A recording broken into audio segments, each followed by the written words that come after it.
Okay, thank you, ma'am. Good evening, all of you. I am on behalf of Lucknow branch and Standard on Internal Audit Board. Welcome all of you to this webinar.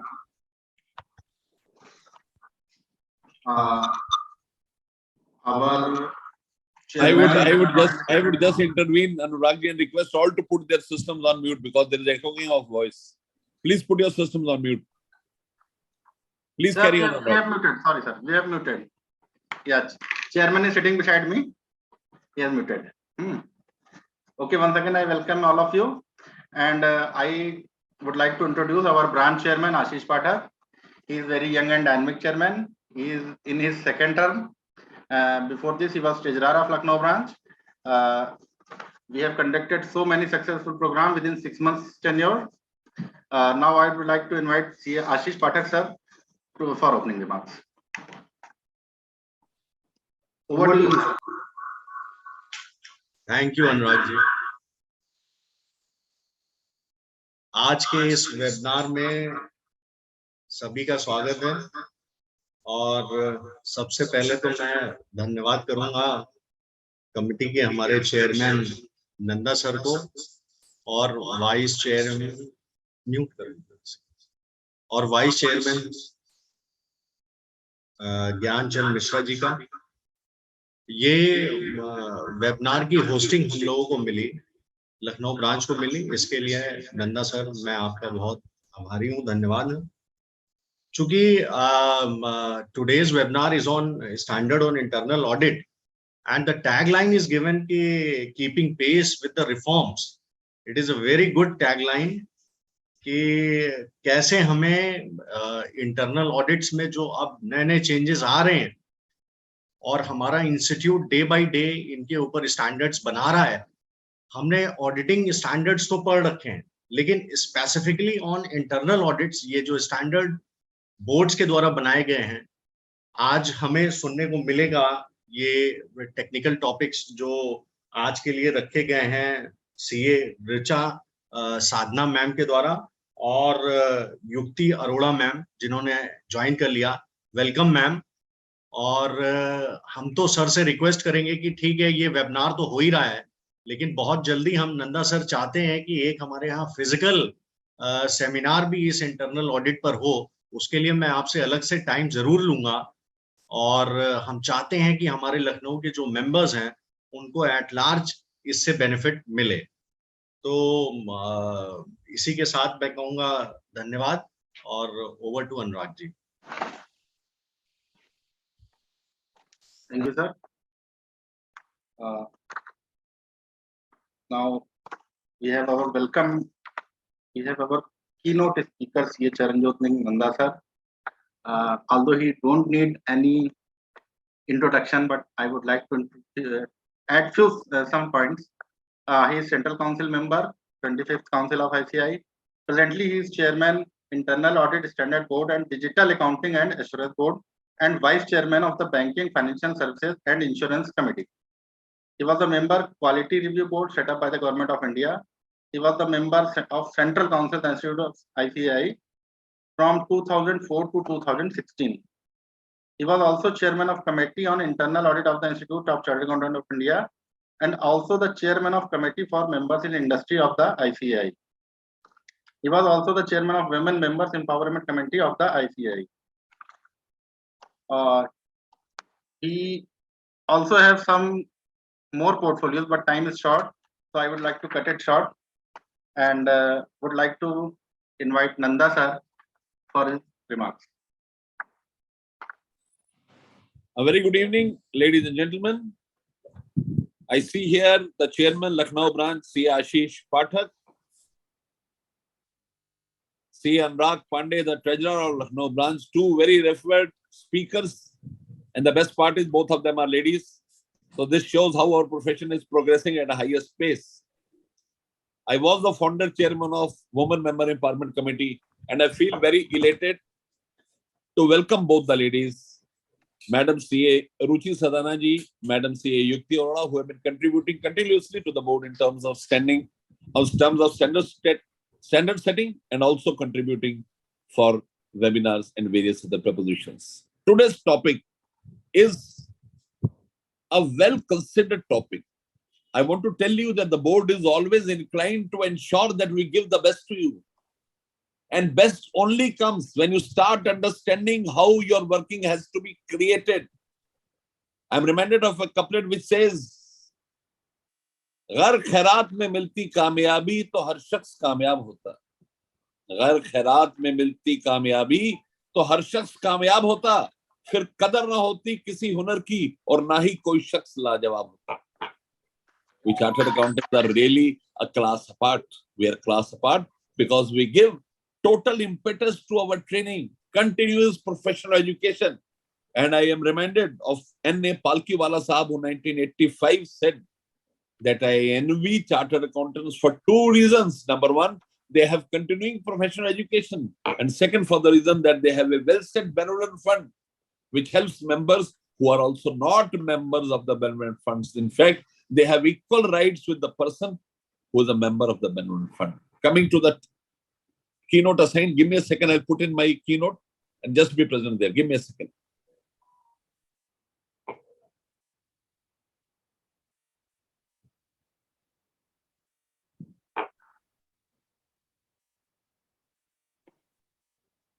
So you are aware that today's webinar is on internal audit, keeping pace with reforms. Now, what has changed the internal audit? Three very, very important changes which have ultimately outlined the working of the internal audit. First, Companies Act 2013, which has mandated a great role for this great profession of internal audit. The expectations of shareholders have risen manyfold. You don't only go and service your clients or stakeholders, but to the government or regulator as well. You're all aware that internal audit essentially is a management function, and we service not only our clients or shareholders, but the regulators and government also. And more vigilant regulators who always want the best. They want the reporting to be very pertinent so that each and everything and informed decisions can be taken. I would like to tell you that yesterday we had a SAFA conference on agile audit. So how you can use technology in giving effect to internal audit in less time and yet no compromise with the quality. So ladies and gentlemen, the internal audit landscape has totally changed. Now we come on to the standards. The standards have been reclassified and renumbered. The 100 series is standards on key concept, definition of key concept. 200 series is standard on internal audit management, how you create management, how you manage the assignments. 300 to 400 series speaks on standards on the conduct of audit assignments. Yes, how you do the actual working on the field. 500 series speaks on standards on, I'll just take a minute of yours. It seems my screen has, yes. 500 speaks on standards on specialized areas. 600 series speaks on quality control. You are aware that quality control is the mother of all standards. And 700 series speaks of other miscellaneous matters. Now, these standards on internal audit are, number one, recommendatory in nature.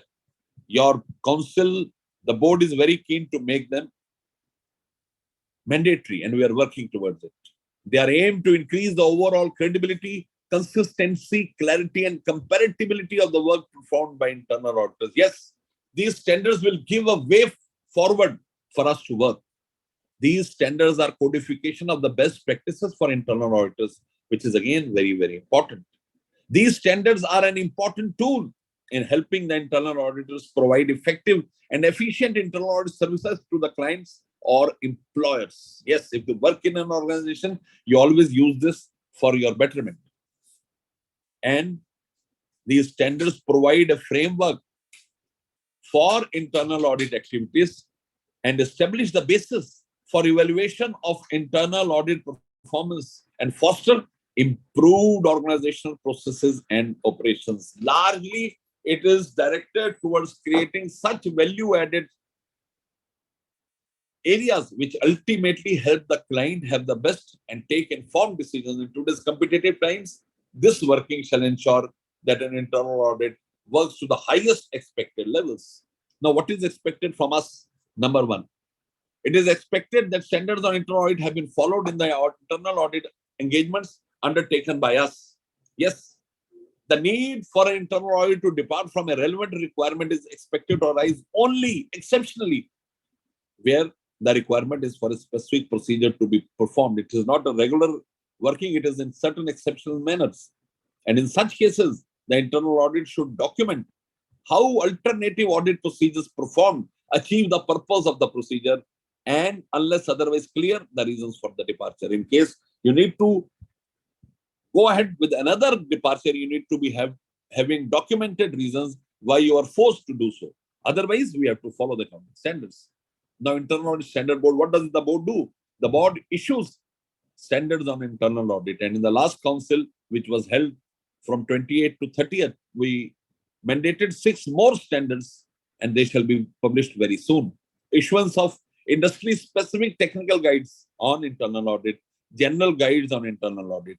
We also conduct certificate course on concurrent audit of banks, which is a huge success. We are also conducting certificate course on internal audit, and that should head by the first week of November as the schedule is being finalized now. CP programs on global trends on internal audit and look ahead. We are now bringing out certain such topics for the benefit of members. CP programs on standards on internal audit, keeping pace with reforms, which we are doing today. And we conduct roundtables on internal audit road to change, wherein the industry is bought, the stakeholders are bought, and they are asked to specify their expectations from the auditors, and more importantly, how the auditors can add value to their initiatives. Now, what is the coverage of today's program? We have 2 sessions. Session 1 by Madam Ruchi Sadhana, which speaks of SIA 250, which is communication with those charged with governance. And SIA session 2, which is to be taken by CA Yukti Arora, which is on SIA 520, internal auditing in an information technology environment, and SIA 530, third-party service provider. So both the speakers have contributed a lot in standard setting, and these are the standards which they have set on their own with total discussion, and therefore they'll be able to bring the best out to you.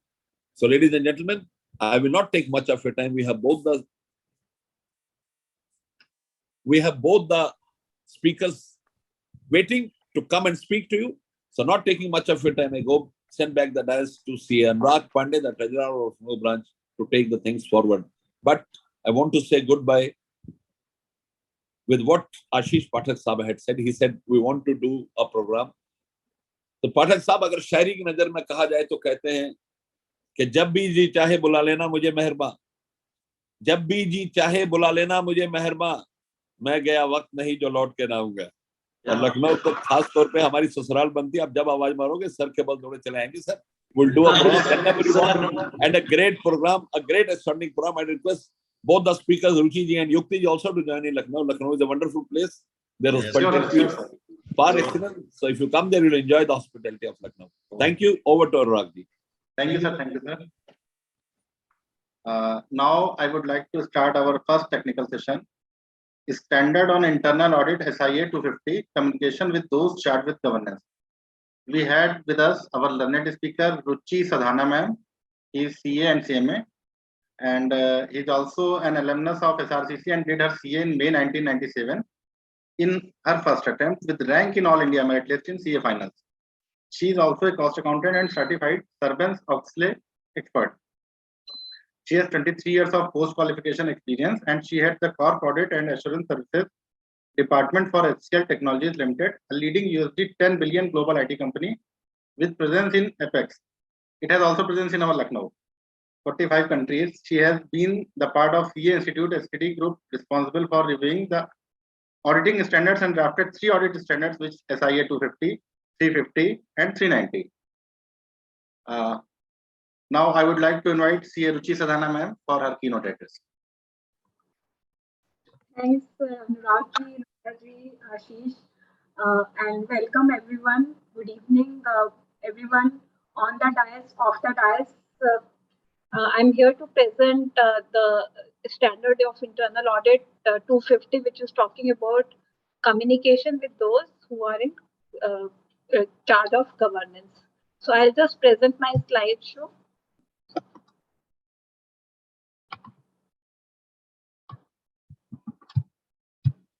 Is it visible?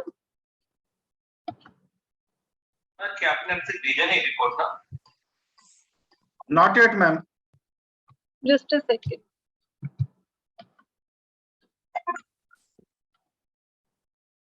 I'm sharing my screen. Is my screen visible now? No, ma'am. Madam आप share content पे एक बार click करें, share content पे click करके screen पे click करें, and then you have to start the broadcast and then come to the downloads. Then you will see the screen. Share screen पे there's a green color share screen. I'm sharing it. Now broadcast पूछना, start broadcast start करें. So it is saying all participants host on. So I'm written for host all participant. It is coming, but I don't know why it is not visible. No, madam, you आपका screen चल रहा है? Screen जब आप कर रहे हो show screen पे आ रहा है? नहीं. निसार मैडम वो उसमें है ना, को होस्ट है ना, देखिए share content. Sure. Yeah. Now is it? Yes, now आ गया. Yeah, Yes, you. madam. It is Sorry, visible. ma'am, got it now. Great.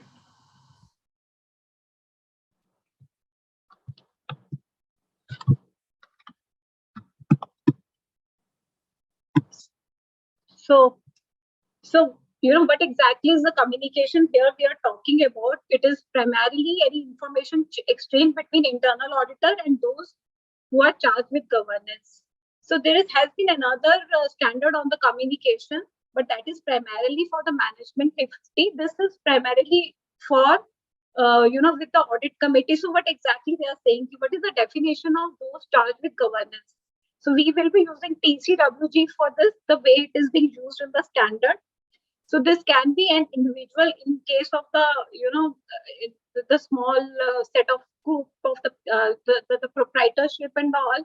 The owner actually is an individual who would be charging with the governance, and the body of individual, the way we have the board members here, audit committee in the companies, or a separate legal entity, like for the subsidiary company, the other company would be the parent company would be the legal entity which would be charged with the governance. And whosoever they all who are supposed to actually have the responsibility of overseeing the strategic direction and accountability to the organization, whether the organization everything is happening right ethically in the organization or not, and overall policies procedures are there to ensure that we are the governance mechanism is strong within the organization. So these people are actually responsible for overseeing. They are not responsible for for ensuring for implementation, but they are responsible for overseeing. Management is responsible for implementation of the governance in the organization. But here we are talking not for the management, but for the people who are responsible for overseeing the governance within the organization. And that can be for most of the people here who are dealing in the corporates, who are dealing with the corporates, auditing, or the corporates, or the corporates, or the limited, private limited companies and all. It would be audit committee or the board members, whosoever are reviewing their work. So this is how internal audit heads should be communicating with them. The standard is primarily about that.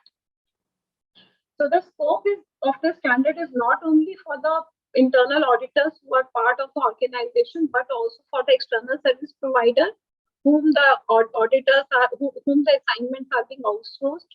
So all those people, the standard would be applicable. So though it is not mentioned in the standard, but we would like to discuss here the essentials of the effective communication, because this effective communication is very, very important, even if you deal with the management or you deal with those who are charged with governance. So we'll talk a little bit about the effective communication, and then we will move to the details of the standards. So effective communication needs to be accurate. We can't afford to give, as an internal audit function, we can't afford to give anything which is not true.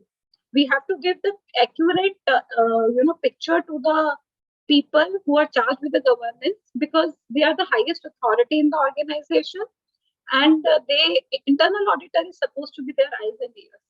So if we have to give any information to them, we have to ensure that it is correct. Even if we have to check it if we have to doubly assure, even we have to check it twice or thrice, we must do it, because there should not be any kind of surprises after we inform them, and management or process owners, management comes up with some other kind of communication to them, which is contrary to what we have presented to them.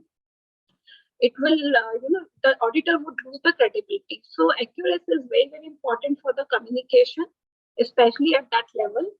We have to be objective. Without objective means we are supposed to present our communication, whatever we need to communicate, it has to be without any kind of bias.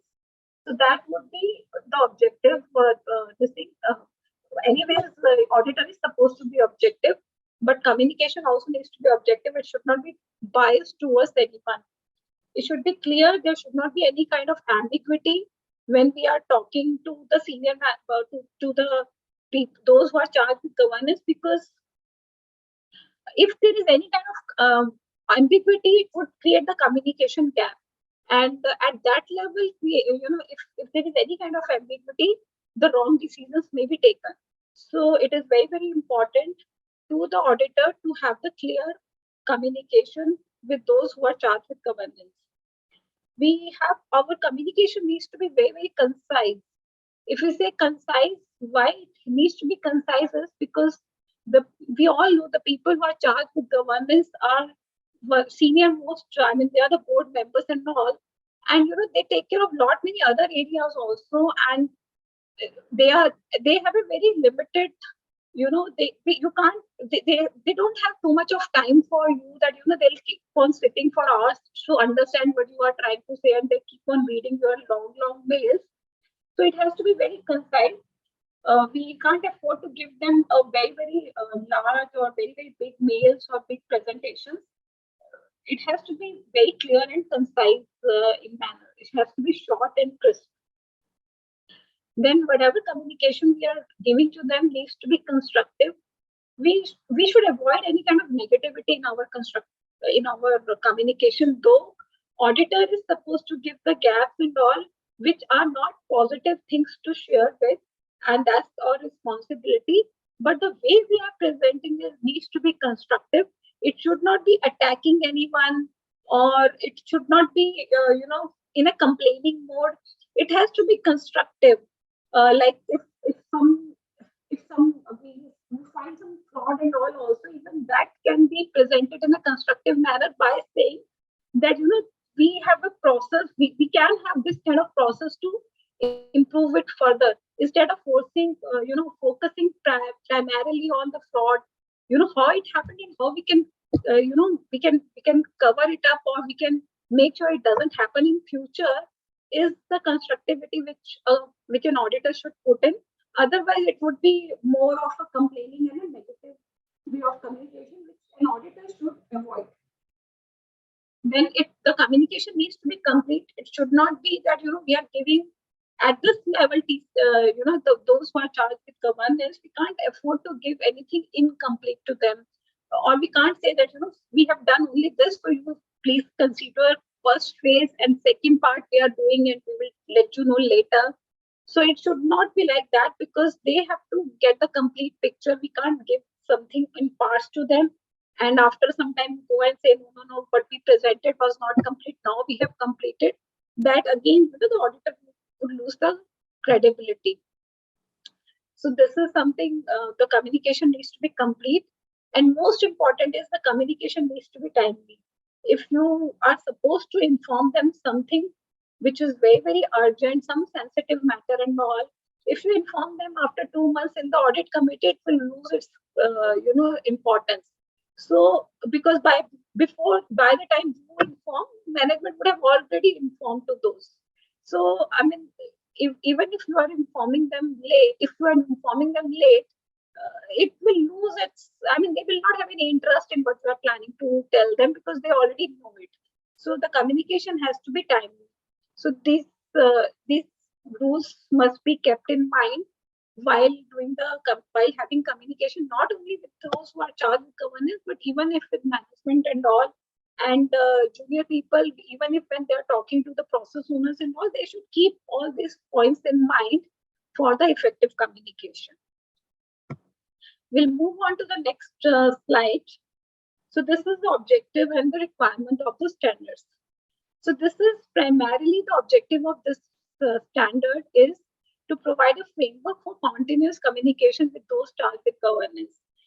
Though we all know that we are supposed to inform them, give the in all the listed companies once in a quarter, in all the limited companies once in a quarter, we are supposed to go and tell them that these are the audits we have done, these are the audit observations. However, is this particular standard is talking about a framework for the continuous communication, not only on quarterly basis, but also there has to be a framework that what all needs to be told as and when those things are happening, or if you come to know something, we have the examples if we are restricted to do something, to do the audits, all those things which we need not wait for after 3 months or the audit committee day to inform them. There has to be a channel to communicate the critical issues well in time on timely basis. So here the framework is required to be created, and when the standard helps in creating that framework, then there has to be the standard's objective is it indicates the need to conduct such communication in a process-driven manner. It should not be abrupt kind of thing. We should have a process around this kind of communication with the board members and audit committee members.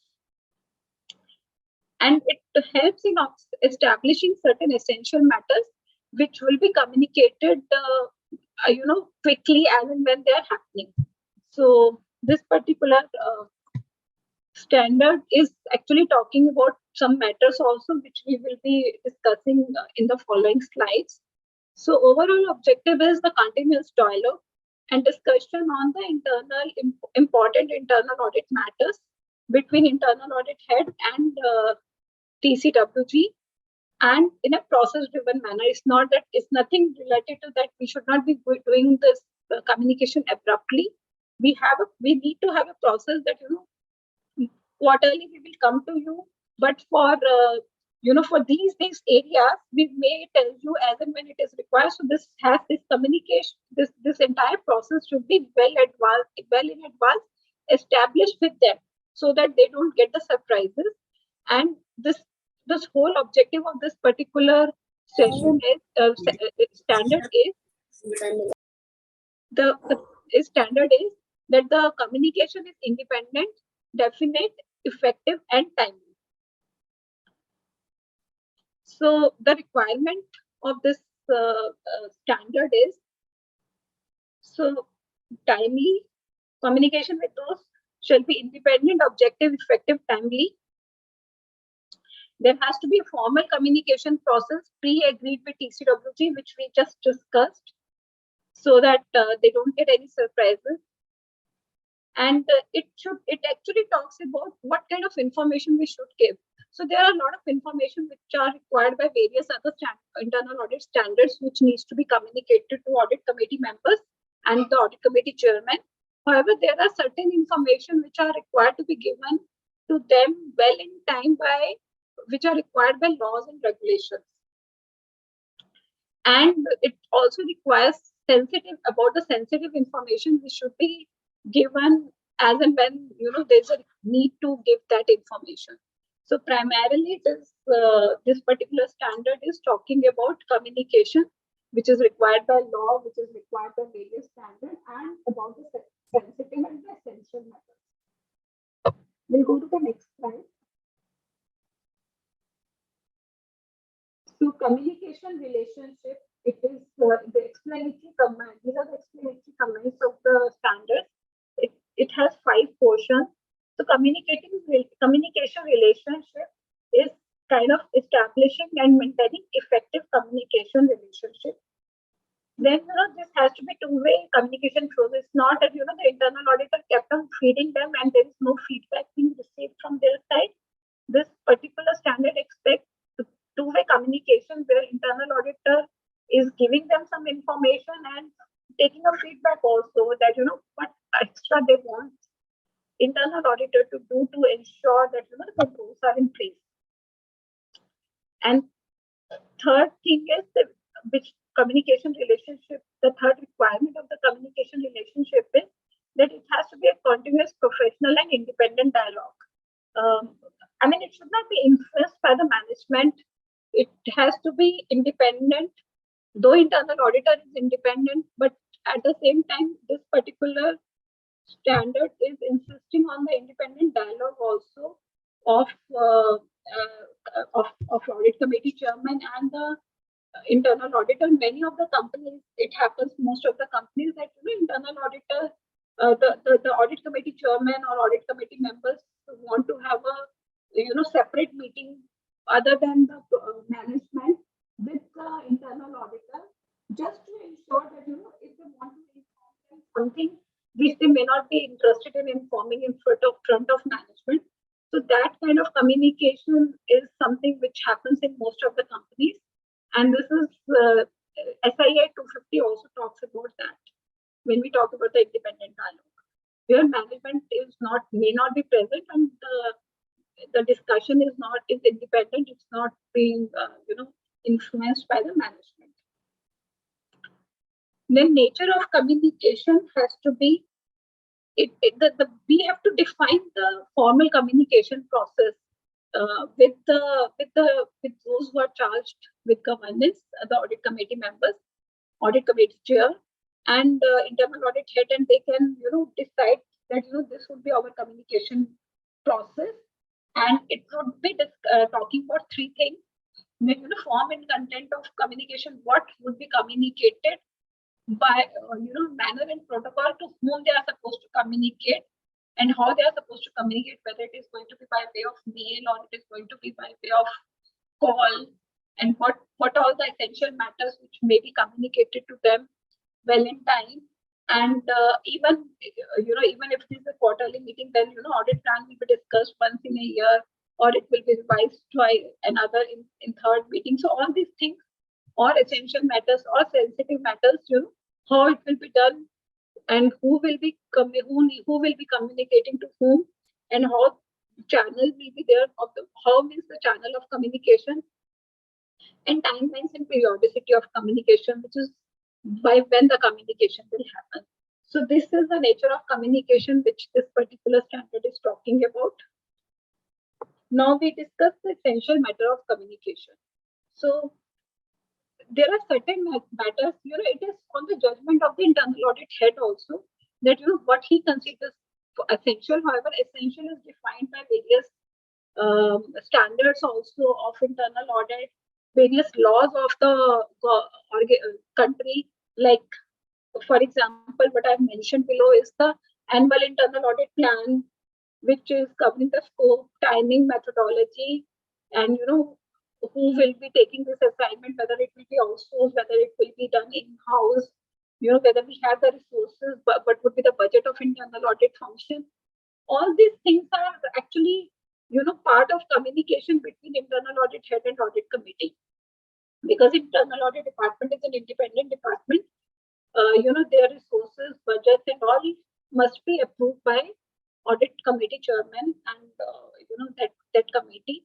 So everything related to that, and that's the requirement of various standards also, that annual audit plan will be presented, and this is the requirement of law also, that quarterly meetings will happen, and all these things will be shared. Even KPPs of the internal audit head also are presented to them.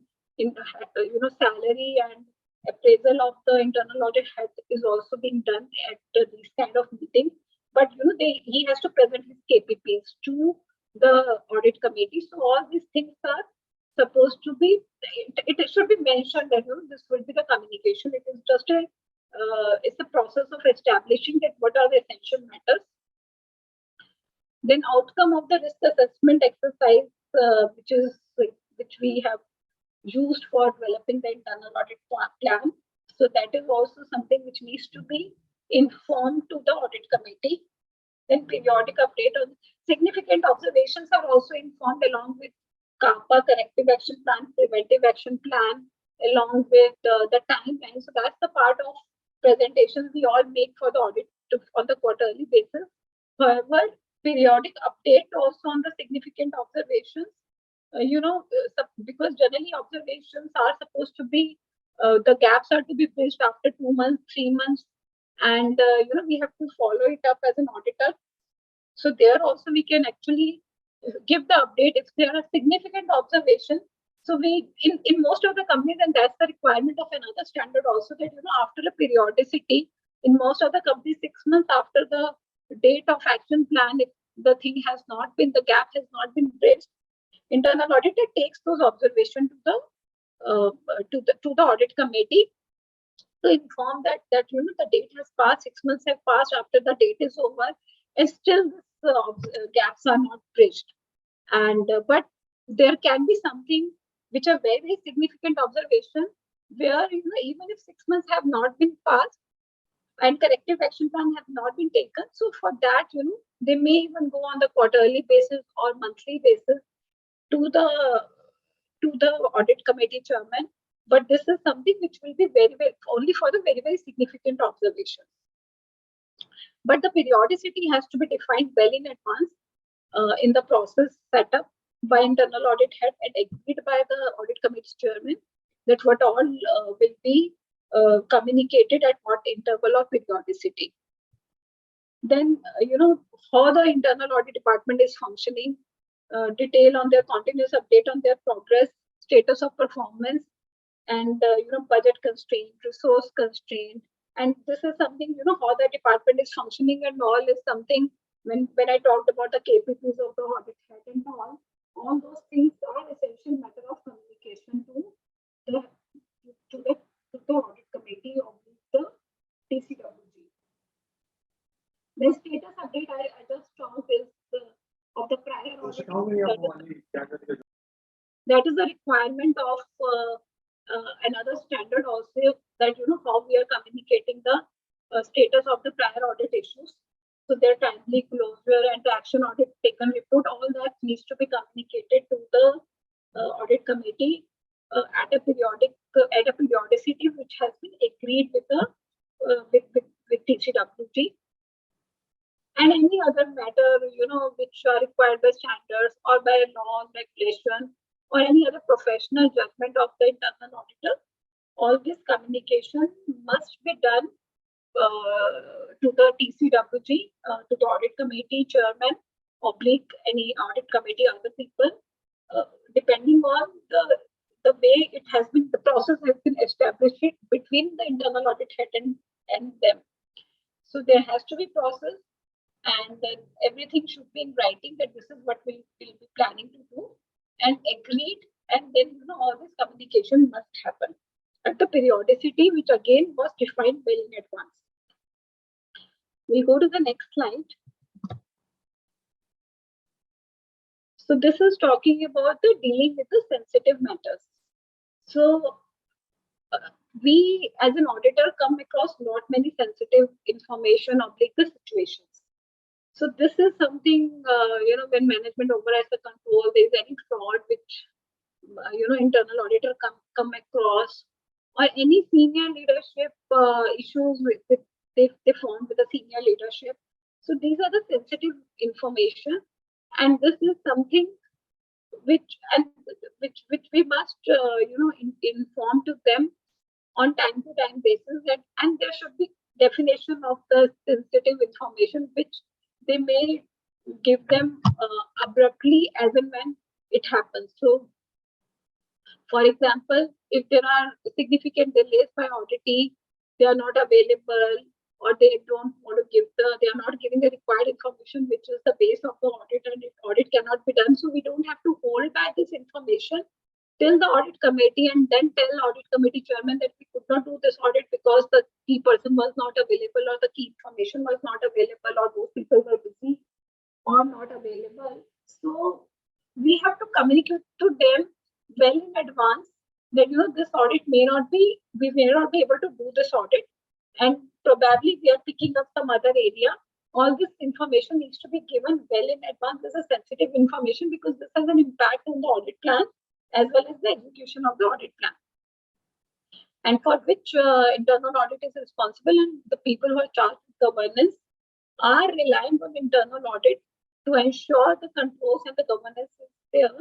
So if we are not able to perform the audits, we are supposed to go and inform them to so that they don't get surprised, and it's not that otherwise the auditor will lose the credibility also, that you have been given 3 months, and if you knew well in initial 15-20 days only that this is not going to be done and you will not be able to present, then we kind of wasted the entire 3 months. We could have done some other audit, but some other audit also we cannot do until we have the approval from the committee or the chair of the audit committee. So it's better that we communicate well in advance, that we could not, that we show our professionalism to the audit committee members also, that they're keen to do the audit.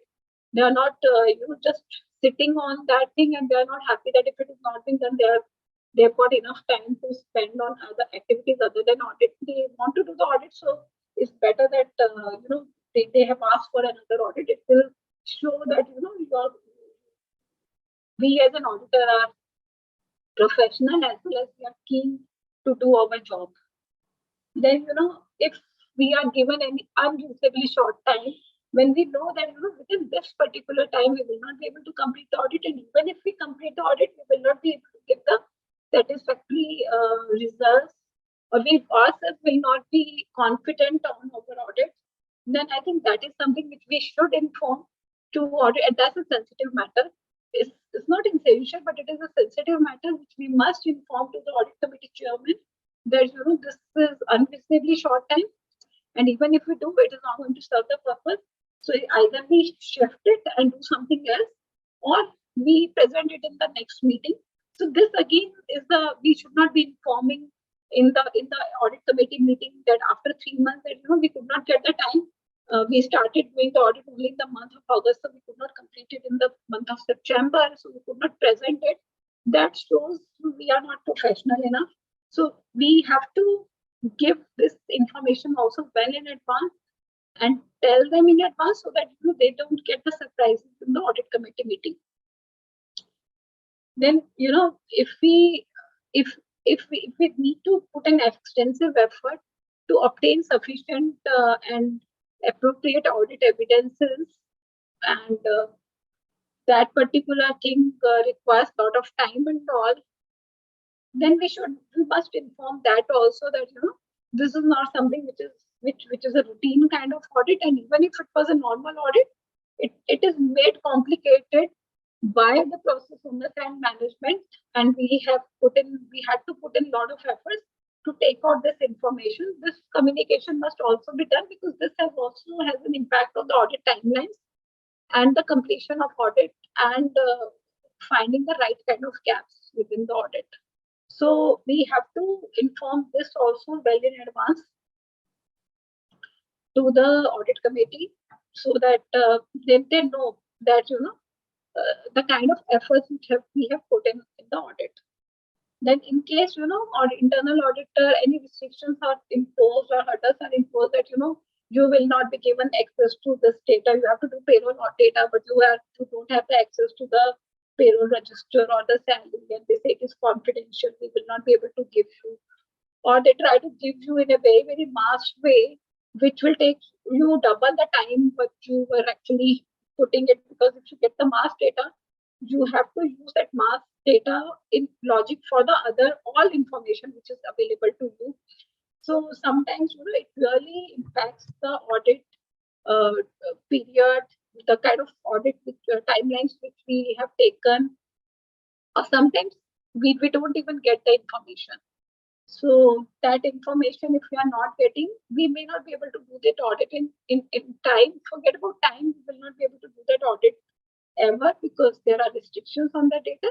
Let the audit committee know it well in advance, because when it became the part of the audit plan, it was approved by the audit committee, and now we are not getting information to do that audit. It means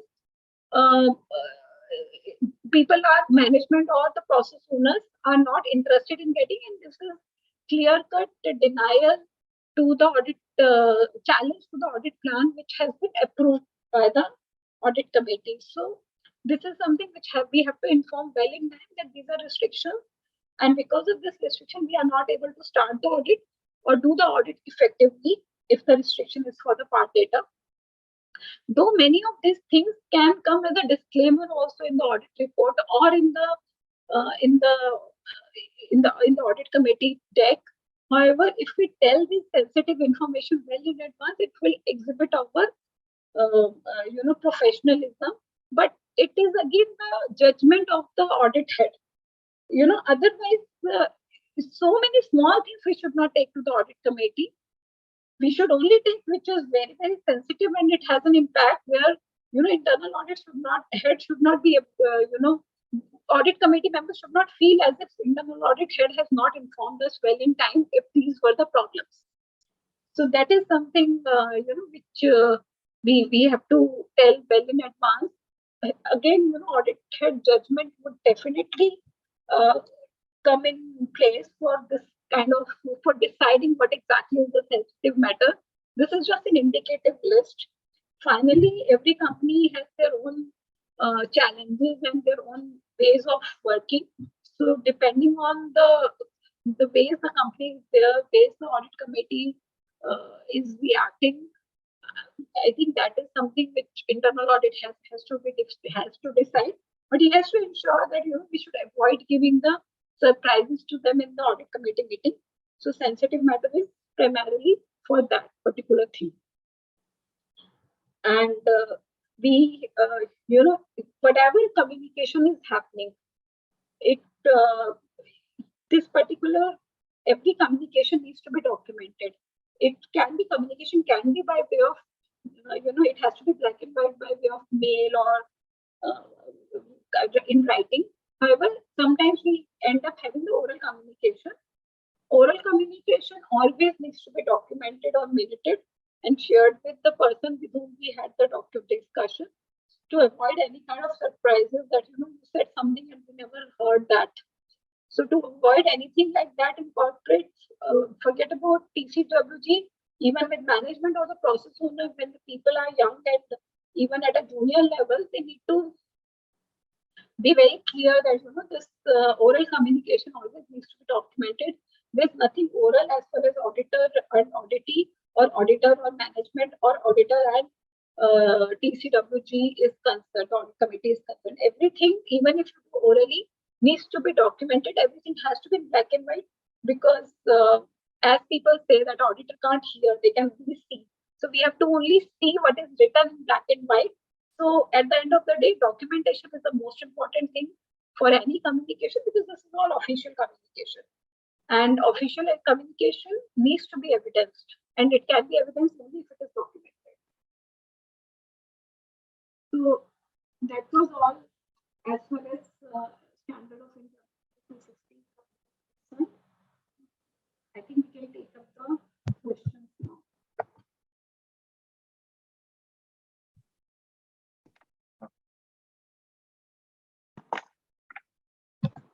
Hello.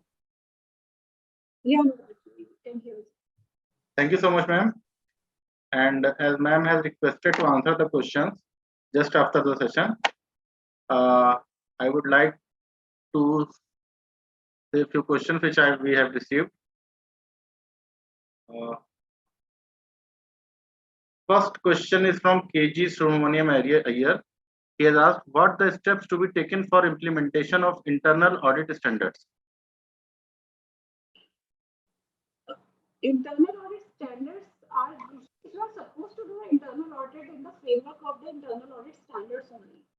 So in case, I think first you should go through the standard and see you have the accurate process and procedures which are designed by the internal audit standards. Because not only one standard, for all standards you have to go through and see whether process, policies, documentation is as per the standards or not.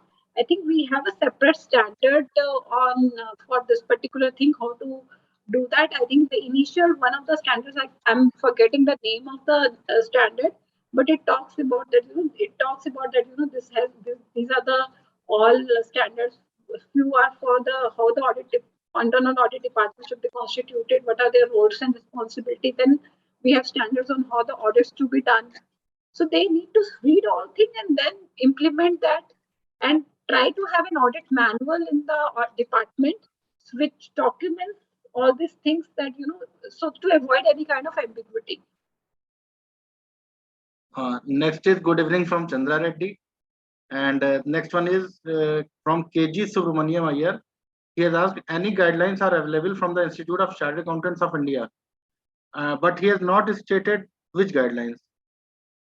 So these all standard internal audit are available, at the site of internal website also of internal audit of CA Institute, and must be available as manuals in the CA Institute. So I think it's all available. They can go through it and read it. Next question is also from KG Subramaniam Iyer. He has asked, any courses conducted by ICI New Delhi on internal audit standards?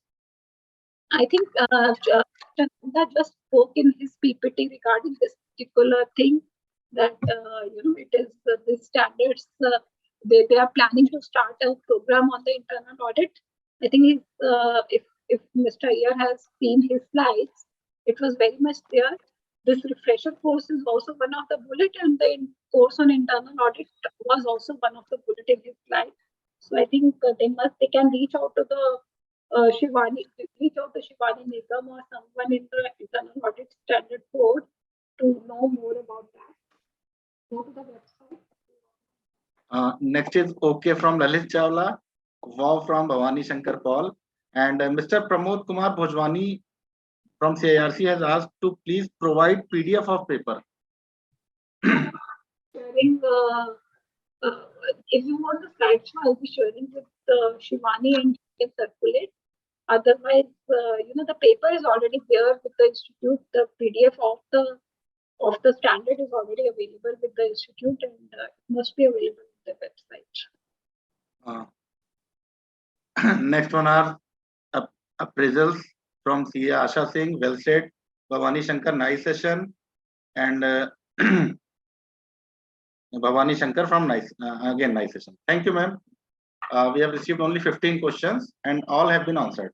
Yeah, in case anyone wants to ask the question related to this standard towards the end of this after this session, we can answer that after this session also. Sure. The time people can decide if they have any questions. Thanks everyone. Over to you, and Ashish. Thank you, ma'am. Thank you, ma'am. It was a very good deliberation and short and to the point. So, again, thank you, ma'am. Thank you so much, ma'am. Now we would like to start our second technical session, standard on internal audit 520, internal auditing in an information technology environment, as well as standard on internal audit 530, third party service provider. For that we have CA Yukti Arora ma'am with us. She is CEO at Omnia Consulting Services LLP. She has more than 2 decades of experience in the field of process and risk advisory. She is a chartered accountant, CISA and DISA, and has previously worked as director with risk advisory function of Big Four. She has worked extensively in manufacturing, consumer, automobile, e-commerce, BPO, and IT sector. She is regular faculty with Digital Accounting and Assurance Board and Internal Audit Standard Board of Institute of Chartered Accountants of India. She also regularly delivers lectures and trainings for ISACA and IIA Delhi chapter. Now I would like to request CA Yukti Arora ma'am for his presentation. Over to you, ma'am.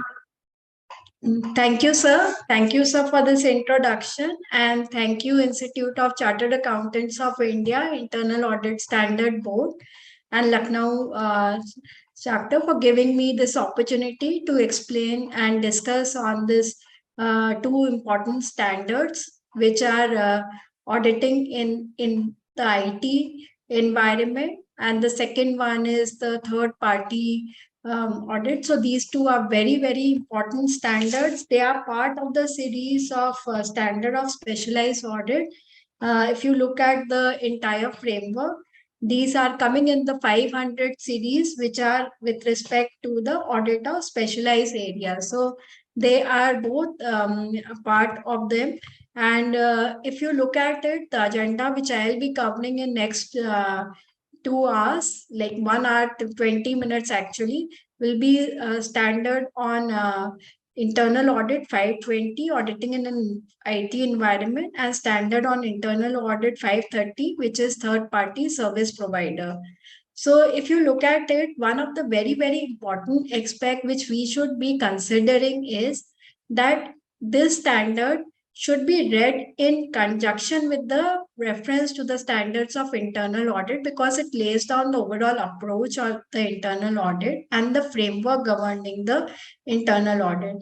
Basic principles which are there for internal audit, all of them are also applicable to this standard. So we must read those three first before we come to the standard, which is standard of on auditing in an IT environment.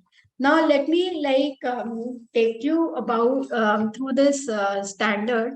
So if you look at any organization, there are certain basic things every organization nowadays are having. Like they are all are having emailing system. Even if it is a small organization, very small organization, one person company, then also they have a basic emailing system. They have a basic system or laptops or computers through which they are interacting and communicating. They are keeping the records, etc., on their laptops and system. They are having some or other information with respect to their sales, with respect to delivery, with respect to the finance and operations on the laptops or the computer system. So even a very small organization, a very basic organization is in the current day world using technology, is using some or other app system. Nowadays, entire communication with the regulators are happening through system only. Whether it is a communication with the tax department, whether it is a communication with MC, communications channels are totally computerized. In current day environment, if we are auditing any company, large or small, without understanding the IT environment, it is actually not feasible to give a proper audit opinion on the internal audits. It is not proper to give a right set of recommendations and suggestions.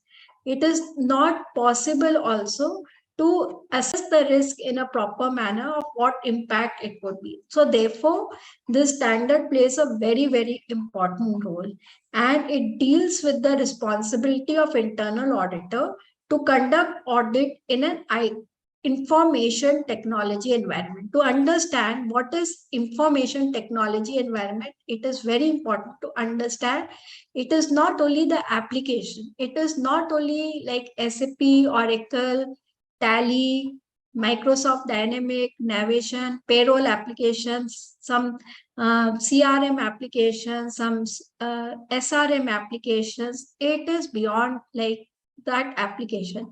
It is also the underlying infrastructure. It is also the because applications are running on some other operating systems. They are running on some other database. They are utilizing some other network. They are hosted on some other systems, laptop, desktops, or servers. So it is important to include those aspects also as a part of our audit like thing. It covers every aspect where the data is captured, wherever it is, like how it is captured, how it is stored, what types of processing is happening, where it is happening, that processing. All those aspects are covered in this thing. Every aspect, whether it is automated or whether it is like through some reports which are getting generated, that is covered through this thing. Besides like this, there are certain IT policies and procedures which enables the company to run these IT systems. So those all are also included as a part of it.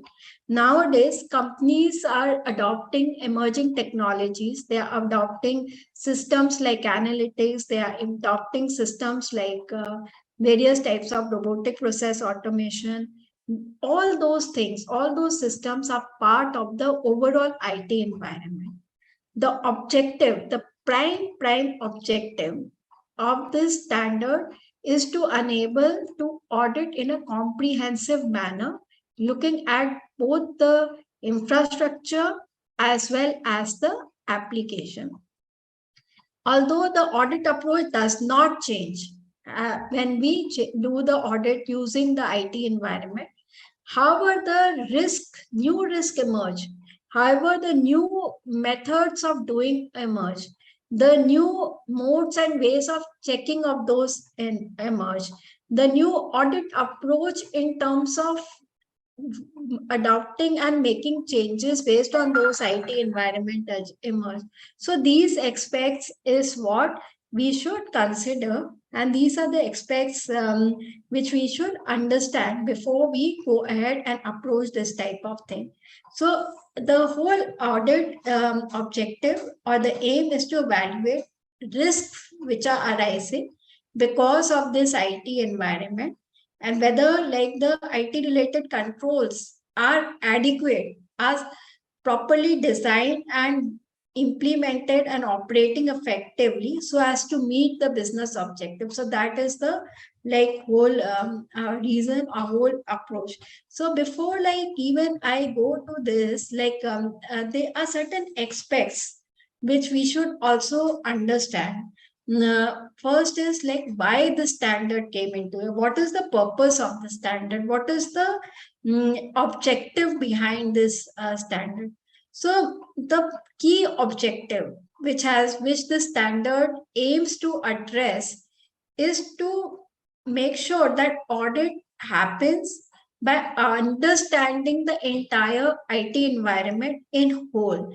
It is not like that we just look at in silo one application or OS or DB. First and the basic step of any audit engagement is to understand how those technologies are adopted, what types of company strategy it is addressing, and how IT strategy is filling that gap of the business strategy, how those policies, procedures, etc. are being enabling the business to meet its objective, how the risk and governance mechanisms are in place to manage the IT environment.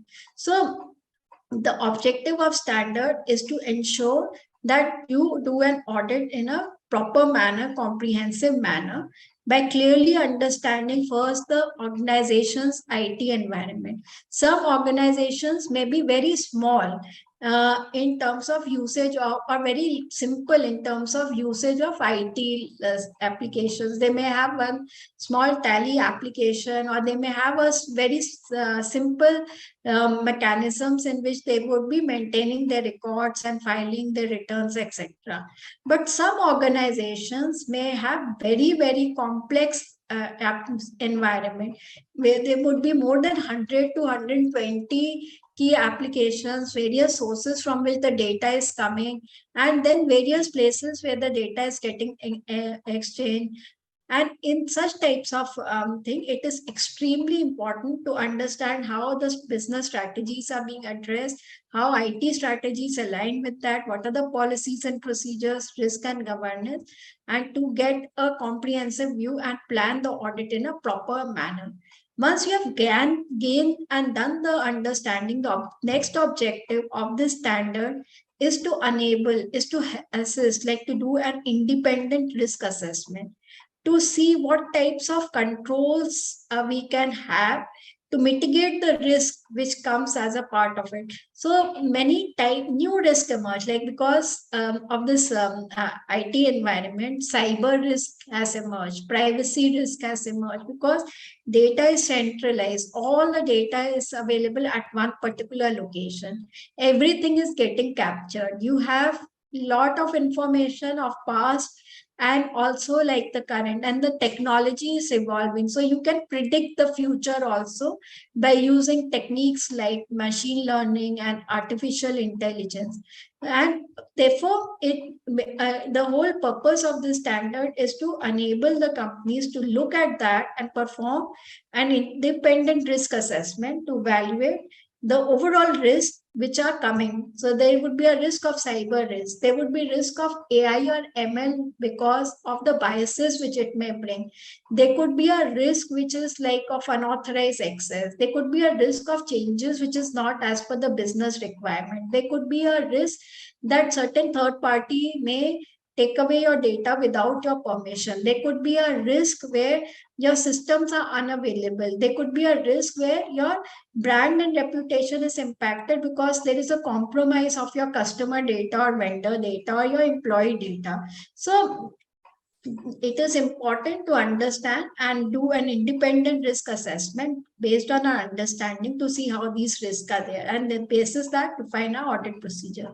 The third objective of this standard is to ensure that the audit is performed in a manner which it gives a proper independent assurance, specifically in the indicative areas like security or reliability of information, whether the data which we are reviewing, whether we are seeing, whether it is reliable, whether we can trust that data, whether it is secured, whether it will be available, whether the integrity is there of that data, whether it is confidentiality is maintained of that data.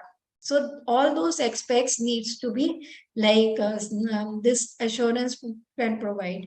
Then it is also to see whether the information processing is efficient and effective. That means it is done in a timely manner. It is done in a complete manner. It is done in an accurate manner. It is also to see that various analysis and reportings of the information. We get a lot of reports from the application. We get a lot of reports from the system. So are these reports something which we can analyze and rely on? It is also to ensure that we have a particular system always available, data always available, information available. So the objective is to provide an assurance on those types of things, and then compliance with the laws and regulation. So that is the key objective. So first is to understand, second is to perform the independent risk assessment to see the risk which are coming. Third is to see how and provide assurance on these aspects. Another important objective of this standard is to make sure that in performing an internal audit engagement of IT environment, there is like improvement in the IT environment, thereby making the business achieve its objective. See, what happens is when there are gaps which are pointed out about where the systems can be automated further, the way the systems can be like the access can be provided and people can review the data more easily, then in those cases what happens is the environment and the reviews gives a lot of ways of automation, lot of ways in which the proper analysis can be performed. New recommendations on business process re-engineering often comes up. Ways in which the effectiveness and efficiency of the business operations can be achieved. So this audit helps in meeting that objective also. Now, if you look at, I can briefly say that the objectives are to understand, do a risk assessment, and then test and conclude, and to see it is bringing some efficiency. Now, let us go to the requirement part of it. So they are primarily, from a requirement part of it, they are requirement that we should understand the IT environment first. Based on the understanding, we should conduct our risk assessment.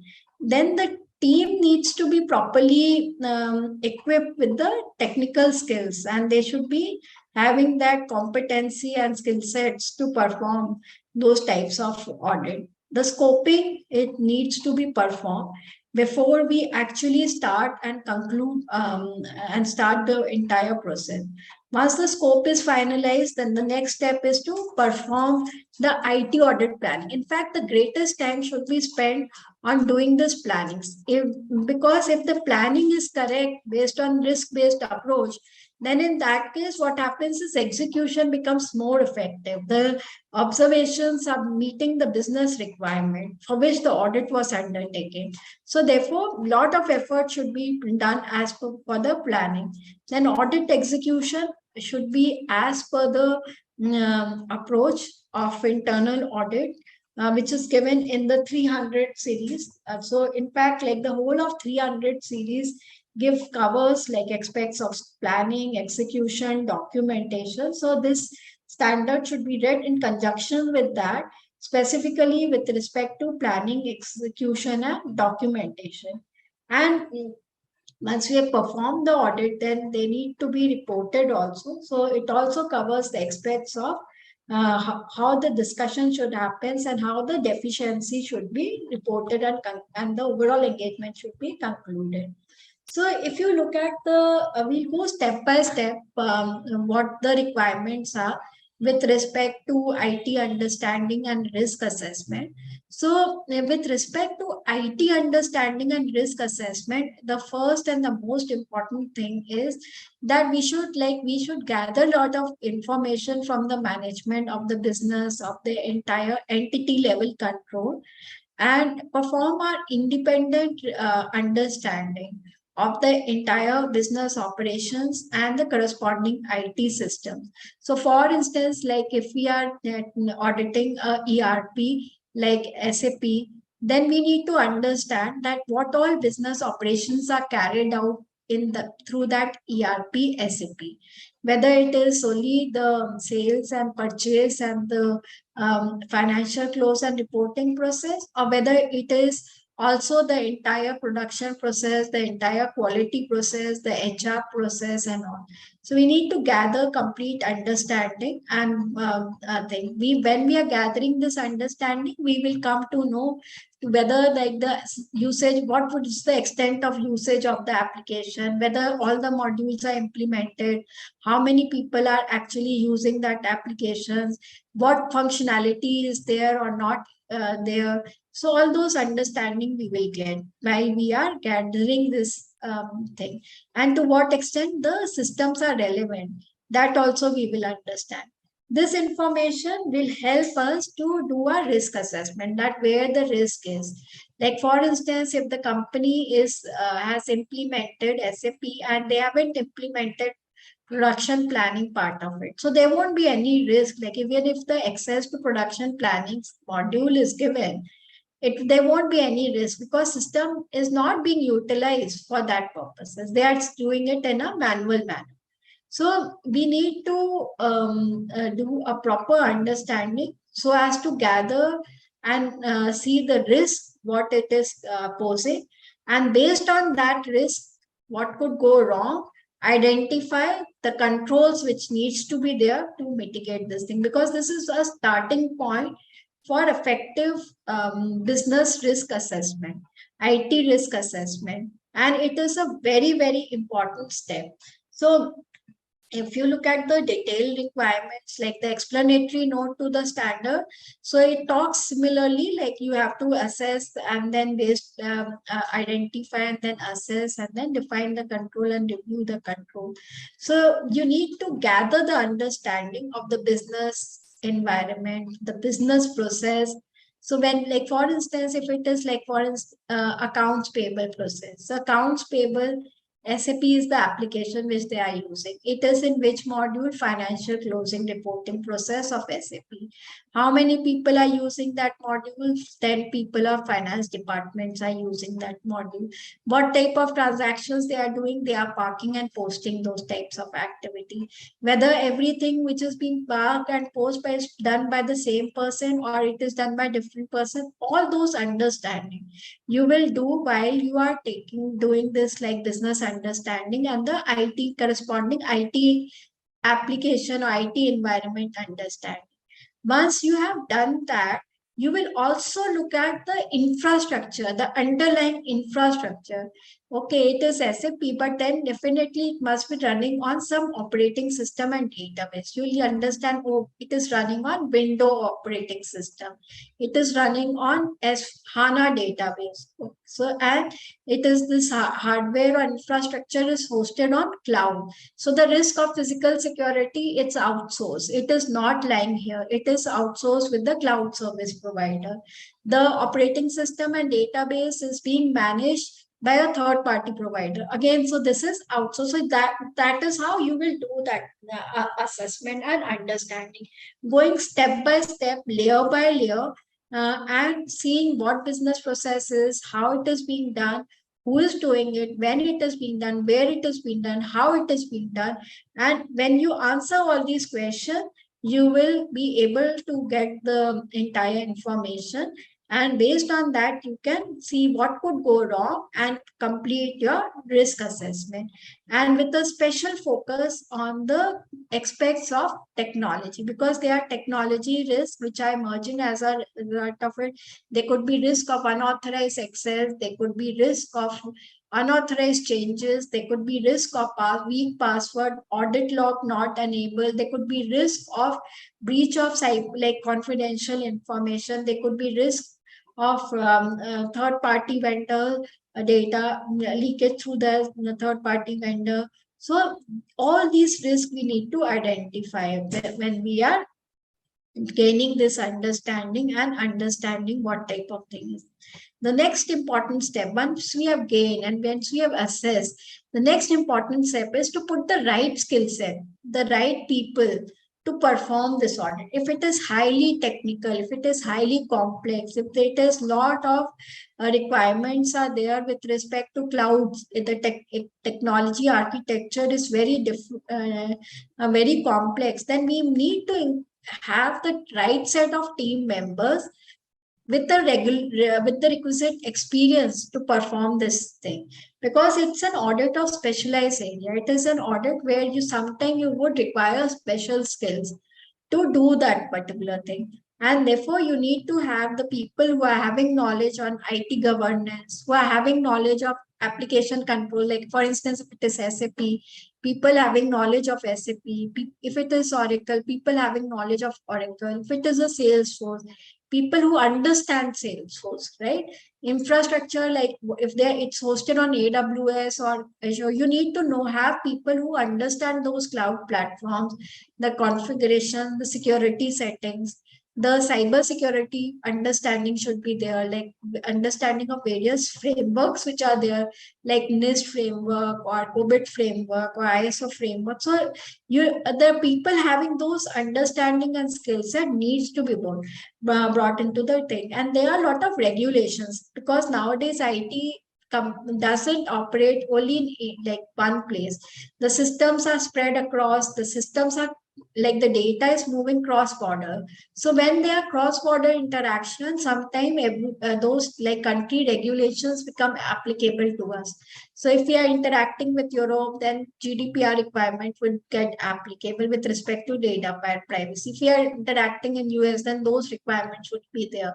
If we are interacting in California, then California privacy bill would be made applicable. So we need to understand those like things and have the people having the right set of understanding and knowledge as a part of a team. Now, who are these people? How, like, so people who have got some specialized understanding, the people who are DISA qualified or such equivalent qualification, who have knowledge about this ERP, analytics, core banking system, and all those like technologies. If we are doing an RP audit, then those who understand RPA. If you are doing a blockchain audit, then those who understand blockchain. If you are doing AI ML, then we need to have those people who are having that understanding of those technology.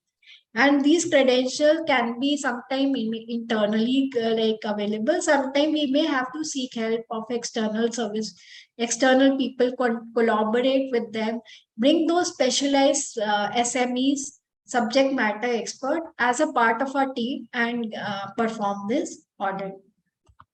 Now, the next, once we have gathered the understanding, performed the risk assessment, assigned the team, the next step is to complete the scoping, so that and agree the scoping with the or with the auditors like auditee as well as various like things. So we will follow the same approach like as has been given in SIA 300 with respect to scoping and planning, and we will like discuss, assess the scope which has been given to us, identify the controls which are relevant, and then based on that define and design our audit procedure with respect to nature, extent, and timing of it.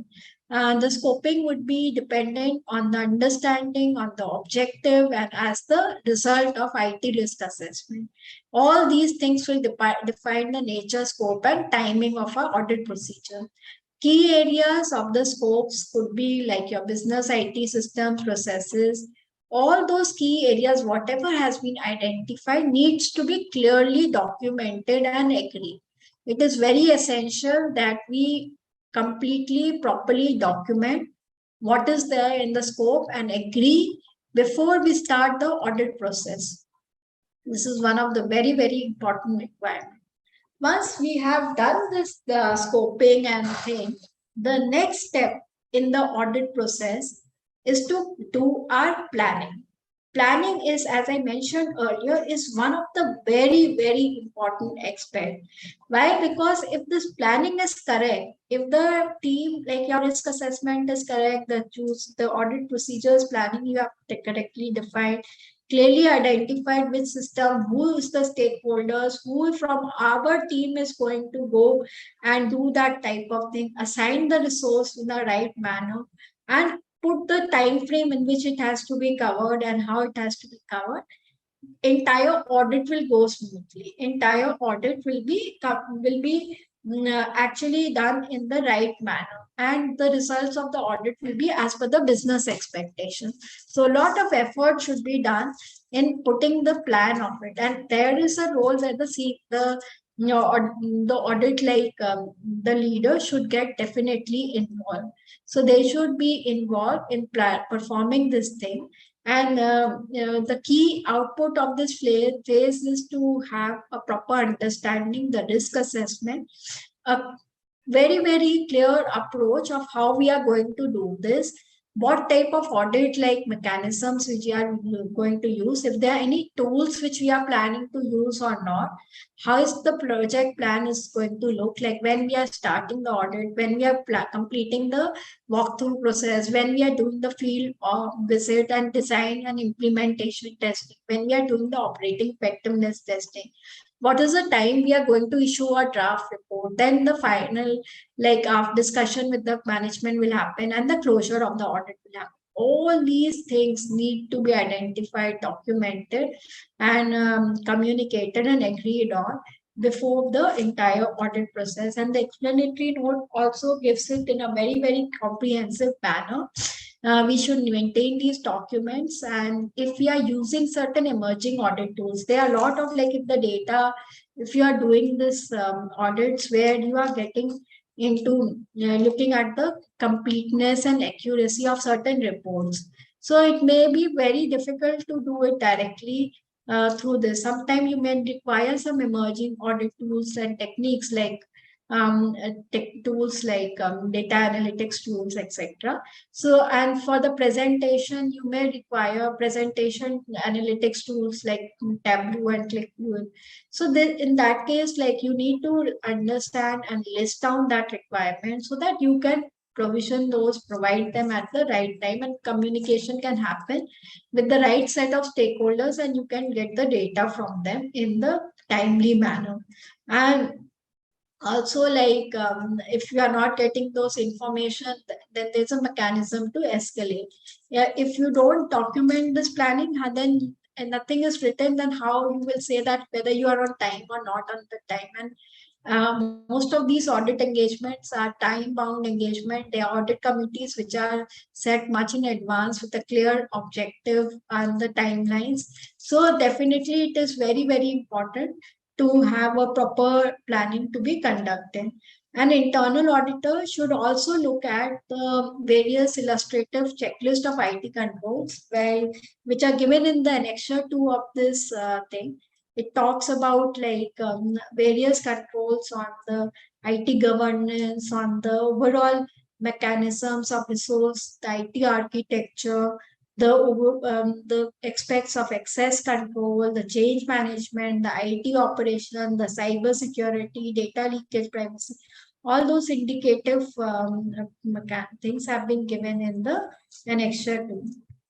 Now, once we have done the planning, then if the next stage is to conduct the audit. And the audit needs to be conducted to test the design, implementation, and operating effectiveness of IT control. Specifically, the controls which are relevant. Mostly IT controls are design controls. See, what happens is when you are looking at the password parameters, or you are looking at the whether the audit log is enabled or not, whether you are looking at the access, whether the access is authorized or not, right person is having the access. All these controls are like, they are not like having lot of samples, etc. It's just once, like you set password once, so sample of one is sufficient. Like you just take the screenshot of password parameter configuration, that is sufficient.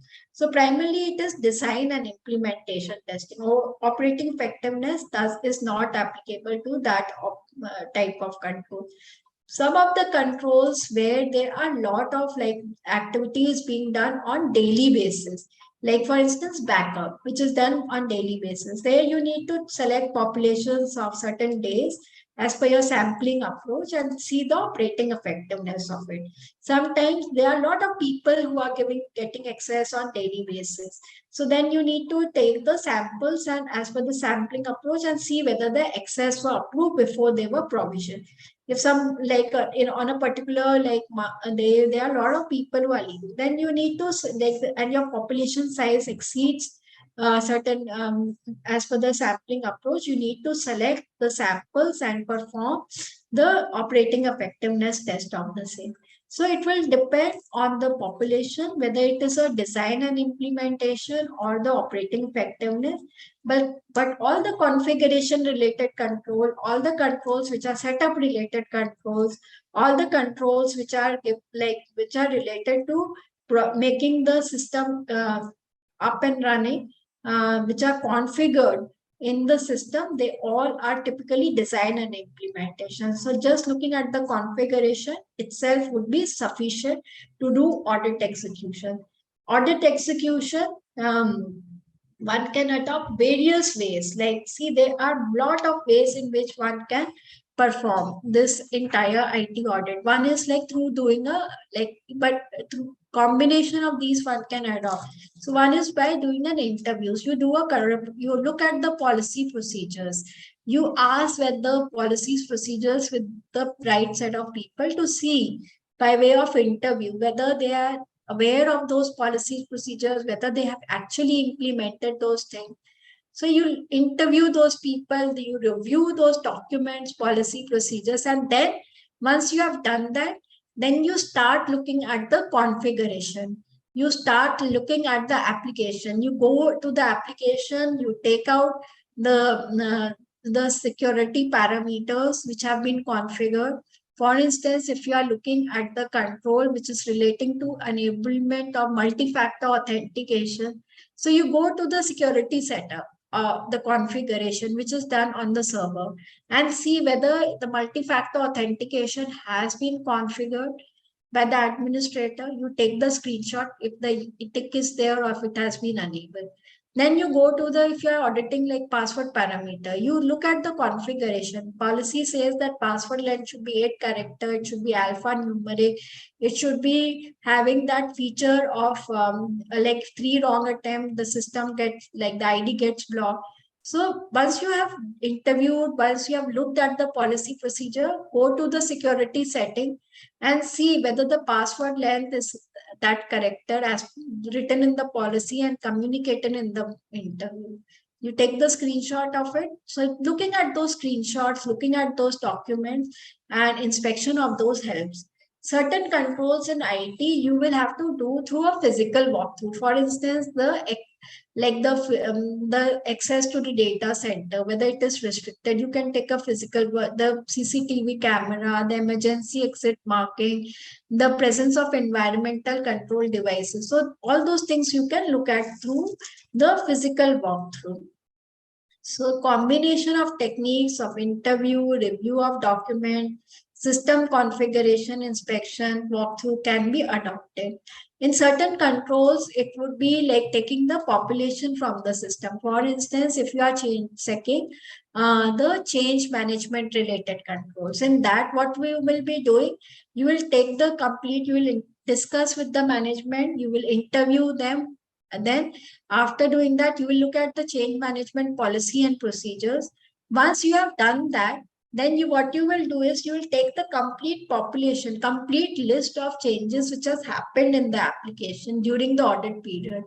Once you have done that, you will, based on that, select certain samples and as per your sampling approach, and then ask for the evidence for the approval of the changes, for the development testing and sign off of that, for the user acceptance testing and sign off of that, the quality testing and sign off of that, then pre-migration approval and sign off for that, then the approval like post implementation monitoring and everything. So you'll look for that particular sample whether the entire process was conducted or not. So you'll inspect those documents, you will inspect those emails, so you will verify those things and see whether the process was followed through by looking at those documents, and based on that you will look. But in this change management, there could be another control where whether there are three segregated environments, separate environment for development, separate environment for quality, and separate for production. There, what you will do is you will look at the configuration. You will look at the IP, like whether they are separate IP for development, for the separate for the quality in production. You will look at the transport mechanism, whether the system that changes are moving from development to quality to production. So this is how you will review the entire like process, and you will go through this thing. So in this case, it will be review of the configuration. So control by control. Therefore, I said planning is very, very important aspect. When you do planning, you can actually plan how we are going to do this, what type of audit approach we are going to follow, what type of execution approach we are going to follow, who is going to do what.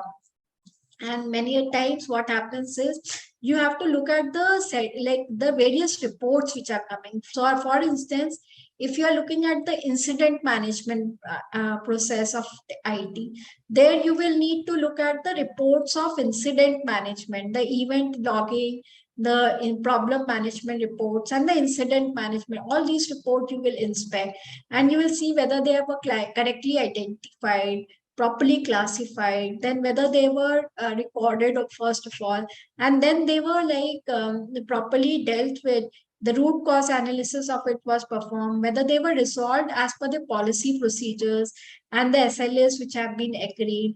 If the third party was providing that services, whether they followed the service level agreement or not.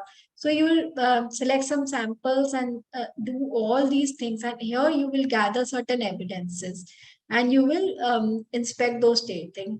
Many a times, because the data would be like when you are looking at the performance monitoring and those types of things, the data could be quite huge. When you are reviewing a log, like data could be huge.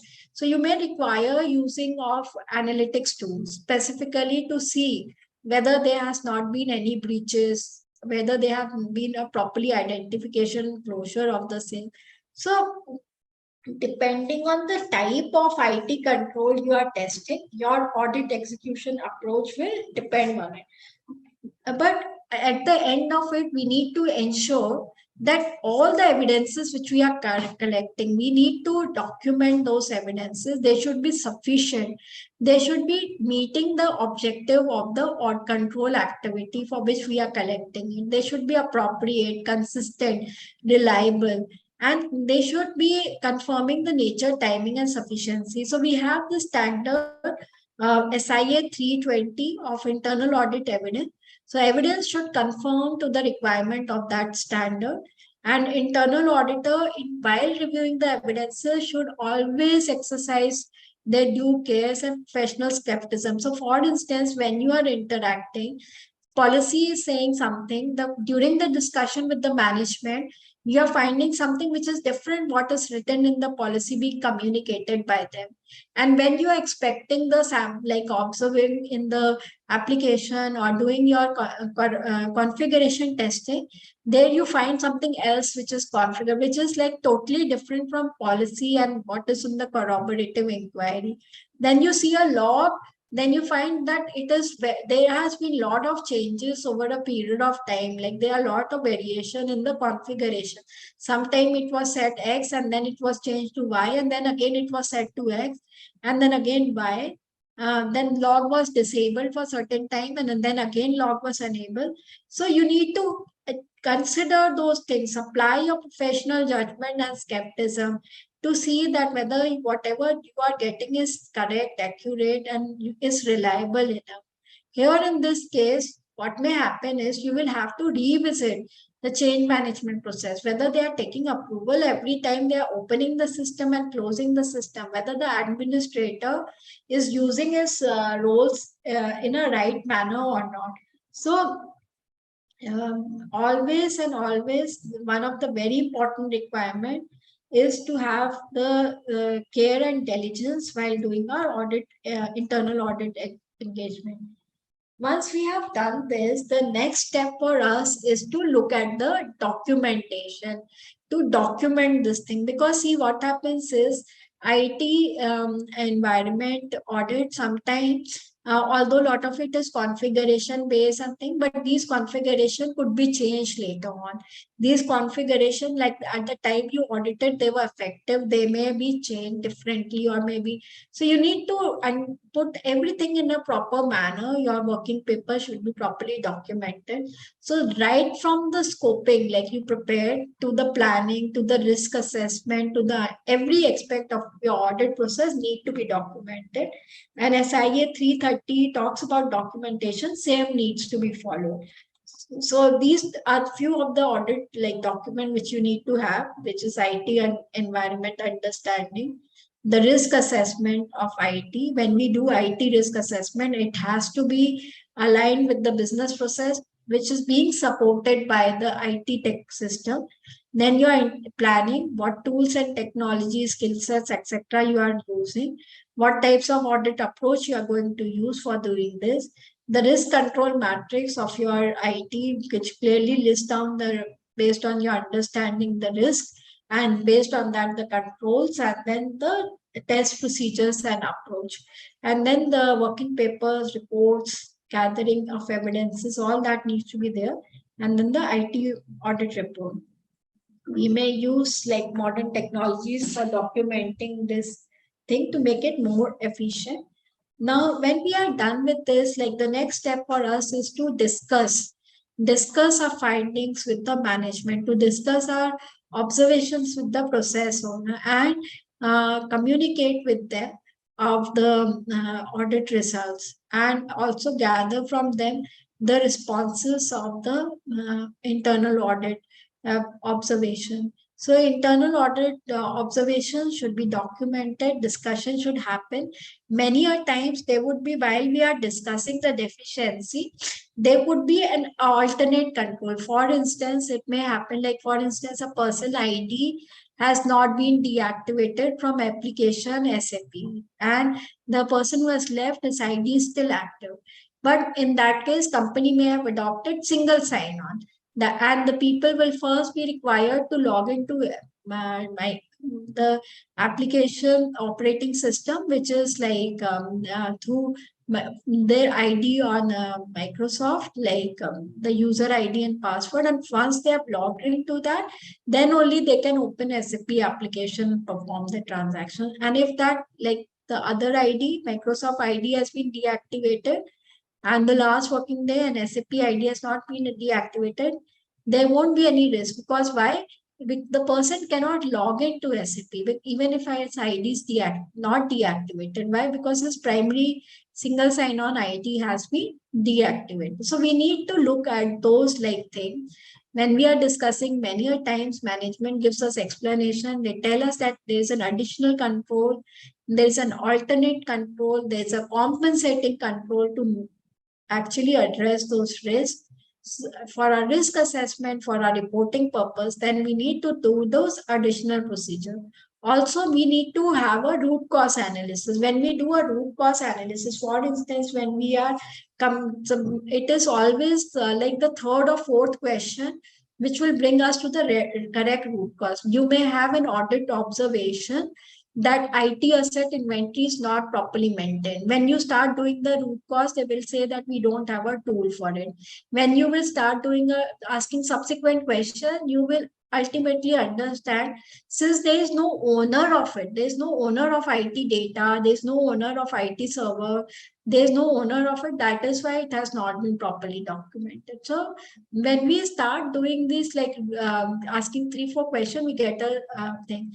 Many a times we have this finding that for data leakage and prevention, they have not implemented like a preventive control. There's only notification which is going that there has been sending of some confidential information, etc. In that case, like when you start doing the root cause, you will understand, since there is no data owner identified, there is no proper risk assessment or classification of what is critical, what is confidential and all, which is not proper, and the company doesn't have like the identification or I think of clearly saying that what they will do for confidential, what will they do for critical, and that is why the systems are not implemented. So these types of things come out when you start discussing those findings with the management. Many a times you will find that there is a finding that IT policies and procedures are not documented. In that case, like you will, like when you start asking the question, you will find that there is lack of training and awareness. Their skill sets are not available to for IT governance, and because of that, those policies procedures are not documented. Many a times you will see a finding that the password parameters are not set. When you start going into deep, you will understand that the system has a limitation. You can't set it like that. So therefore, it is not configured. So these types of things, when you have a discussion, you will understand, and then additional procedure needs to be performed to understand the root cause and assess its impact, if any. And based on that, the final report needs to be drawn, and the comments or remediation should be there. Again, we will follow this SIA 300 series for reporting and discussion with management. So, and those charged with governance, which Ruchi has just discussed, for concluding on these types of things. So that was on this SIA 520. This SIA 520, as a part of its annexure, gives certain illustrative controls. It also lists down the ways of doing it. Like, so I would suggest you can go through them, and because they will give an indicator of what types of controls are applicable in case of auditing in an IT environment. Now we will go to the next standard, which is standard on internal audit for third-party service provider. This is very, very relevant and important standard. Again, like I will reiterate, it has to be read along with the preference to the standard of internal audit, overall framework, and the basic principles of internal audit. And the 200 series gives overall mechanism of IA methodology. We have to look at the 300 series, which talks about doing the audit assignments, internal audit assignments. So we have to follow that 300 series for doing this. So if you look at the third party landscape, like you will see that there are multiple sources, multiple places where we are seeking assistance for third party. So whether it is our HR process or a supply chain process, or whether it is a sales process, or whether it is an IT process, or whether it is a legal process or sourcing, we are having we are having services of third party service provider.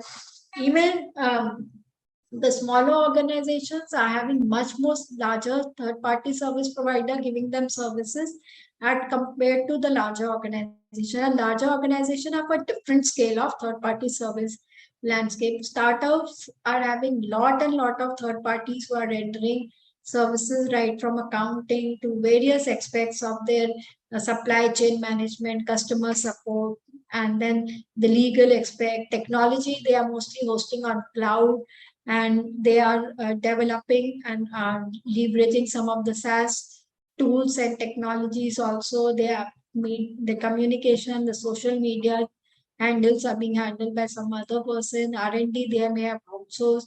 So every company is having lot of third party, and because of this, the risk of third party audits and the third party risk assessment arises. And this standard deals with that part only. So it deals with the audit of third-party service provider, which we will call as TPSP, third-party service provider. So there are risks which are arising because of the business getting outsourced, the operations getting outsourced, the processes getting outsourced, information being processed and stored outsourced. So that is why these things are there. So it deals with the responsibility of the internal auditor and management when a new risks are emerging because of this involvement of third party service provider. So that is the objective for this standard. And the second most important thing is that some aspects of the business which are performed by third parties, they sometimes get a lot of information. They collect data, they store data, they process data, they transmit data. Sometimes they maintain and they dispose of also the information. So these things are posing a very unique risk, and they need to be addressed, and therefore this standard is there. And these risks relate to the business processing, like we have BPOs, then there are financial operational management, security. They could relate to legal and compliances, the continuity of business, and how to audit and manage those risks. That is the scope of this standard. That is what is standard intends to cover. And sometime we may get the report from the third party service provider. There would be some internal auditor of the third party service provider who will do that audit. Sometimes they will get some reports from independent auditor also. So how to assess those reports, how to give depend on those reports, and see whether all the risk and controls are addressed based on those reports is also another important aspect which it deals with. So the scope of this is to cover both the third party service providers and also from the user entity, the entity who is outsourcing. So both outsourcer as well as the outsourced agency are covered as the part of this scope. So user entity, the entity which is outsourced, as well as the third party service provider, both are covered as a part of this standard. Now the objective of this standard are actually to ensure the primary, divided into two parts. Primary objective is to provide an independent assurance of the activities which are being done by the third party service provider.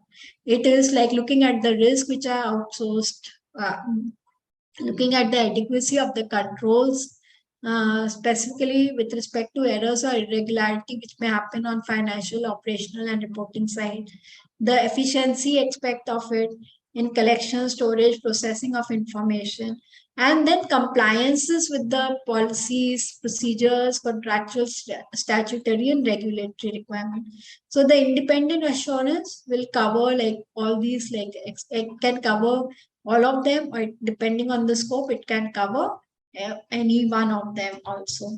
Then the second objective is to ensure the quality independent audit report. So when we are getting we are doing this audit, it is to ensure that the reports can be developed and they can be relied upon, and it brings the confidence to even the person who is outsourced. Like for instance, the third party service provider, once the independent auditor, internal auditor from the user entity comes and do the audit, it gives them the confidence that they are also in the right direction. And the secondary objective is also to see if we are getting reports from some third party, that whether we can rely on that, evaluating those reports to cover the effectiveness of outsourced business. So this is the objective of this standard. And the requirement is that, first of all, as any other thing, the auditor is required to see what is going to be the scope of third party service providers, see who is what is the governance mechanism of the user entity, what is the oversight process, why they have outsourced, what their types of risks they are envisaging, how they are managing those risks, and what types of control or information which is there with the third party service provider, and what information is being retained by the user entity. So they need to look at those things. The governance and oversight part covers the third party governance and oversight, making sure that there is a proper mechanism for evaluating the risk before we go and outsource, making sure that there is a proper mechanism or right set of roles and responsibilities in the organization when we are outsourcing, to manage the relationship with the vendor, to see who is going to be coordinating, who is going to be responsible, who is going to take the decision. And there's a proper track management mechanism. The risks are there always in outsourcing. So whether those risks are identified, and then there are proper controls to manage and monitor those risks. And at the end of it, also evaluating the third party performance and reports which are being submitted by them. Before any outsourcing, we need to internal auditor needs to look whether there has been a pre-engagement and post-engagement due diligence which has been undertaken by the user entity.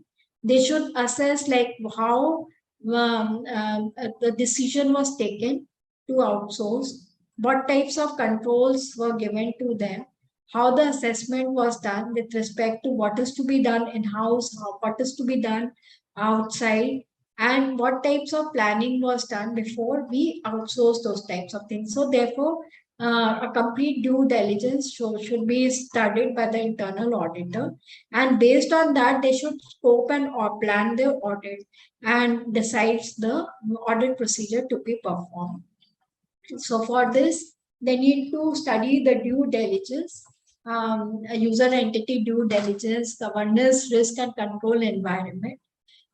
They should look at whether what type of background checks were performed, what type of assessment was done at the time of giving outsourcing, how specifically they should look at the code of conduct, integrity, the security aspect, how the data information processing is going to be cyber secure, and whether there are requirements to ensure compliance with the laws and regulations. So all these aspects are something which are required to be considered while doing this third party thing. Then we are also required to check whether there was even after doing this thing, whether post doing outsourcing, whether the due diligence was undertaken again to see the risks and controls are adequately being addressed. And the third requirement is to ensure that there is a independent risk assessment. Independent risk assessment, see, many a times when we are outsourcing, there are risks which are emerging with respect to new cyber security challenges which are being posed. There are risks which are coming because of the sharing of the some very sensitive information. There are risks which are arising because of the linking of the applications of ours with the third-party service provider. Sometimes a new risk emerges because we have to make, if you are totally dependent on the third party to provide the services, then it may bring a risk that if the third-party service provider fails or if he's not available, or he withdraws from the contract, and you don't have any internal resource to manage it, how you're going to deal with it.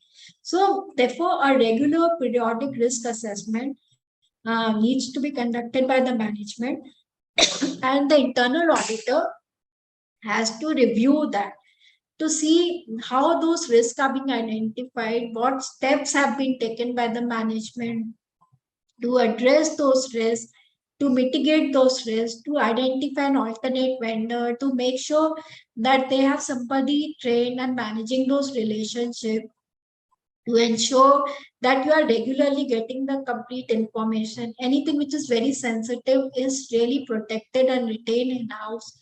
So, and defining and designing those activities and communicating it to vendors through the service level agreement, and then making sure that these SLAs are being met, they are properly being implemented and operating effectively. So auditor, while doing a review of this risk assessment, should take into account the nature of the services provided. Many a times, for instance, there would be a service of background screening, for example. So in that case, like there, you will be sharing confidential privacy related information, which may be there with them. So you need to see, once the services have been done, how they are dealing with the data, how they are ensuring that privacy is taken care of, how they are conducting that assessment and giving you the right report, what types of processes and mechanism they have to ensure that the reports are reliable, and what types of supporting documents they are attaching as a part of that exercise. So depending on the nature of the services and the criticality, the auditor should see what types of risks are emerging, and based on that, prepare and plan for the audit approval. Then they should also look at the contractual arrangement with the third party service provider to because sometimes if they don't have this clause of allowing the third party service provider are not having this requirement that they can send, the user entity can send the internal auditor to do a assessment or do an audit. In that case, internal auditor won't be able to go and conduct the audit because it's not permitted as per the contractual agreement. So you need to look at whether the risk of this was covered as a part of it and whether it was included in the contractual arrangement, so that like in case required, an independent internal audit can be undertaken for the services which are being provided by the third party service provider. So that is another important aspect. Then the fourth requirement, which is arising out of this thing, is to have a third party performance monitoring. This is another very, very important requirement. See, many a times third party service providers are rendering services with respect to technology. Like they are providing cloud services. Our systems are getting hosted on those like system, and they promise 99.99% availability. Sometimes they are also like promising that your data is secured, you can your the network and all which we have used is this type quality, we are SOC compliant, we are ISO 27, and they give a lot of standard compliances which are given as a part of it. And they say that they deliver, like you can scale up at any point of time, data you can store at any location. They have a like alternate arrangements where in case of system they're going down, you can switch to another system. And then there's a multi-tenant functionality wherein you can store the data of various customer in a proper secure manner.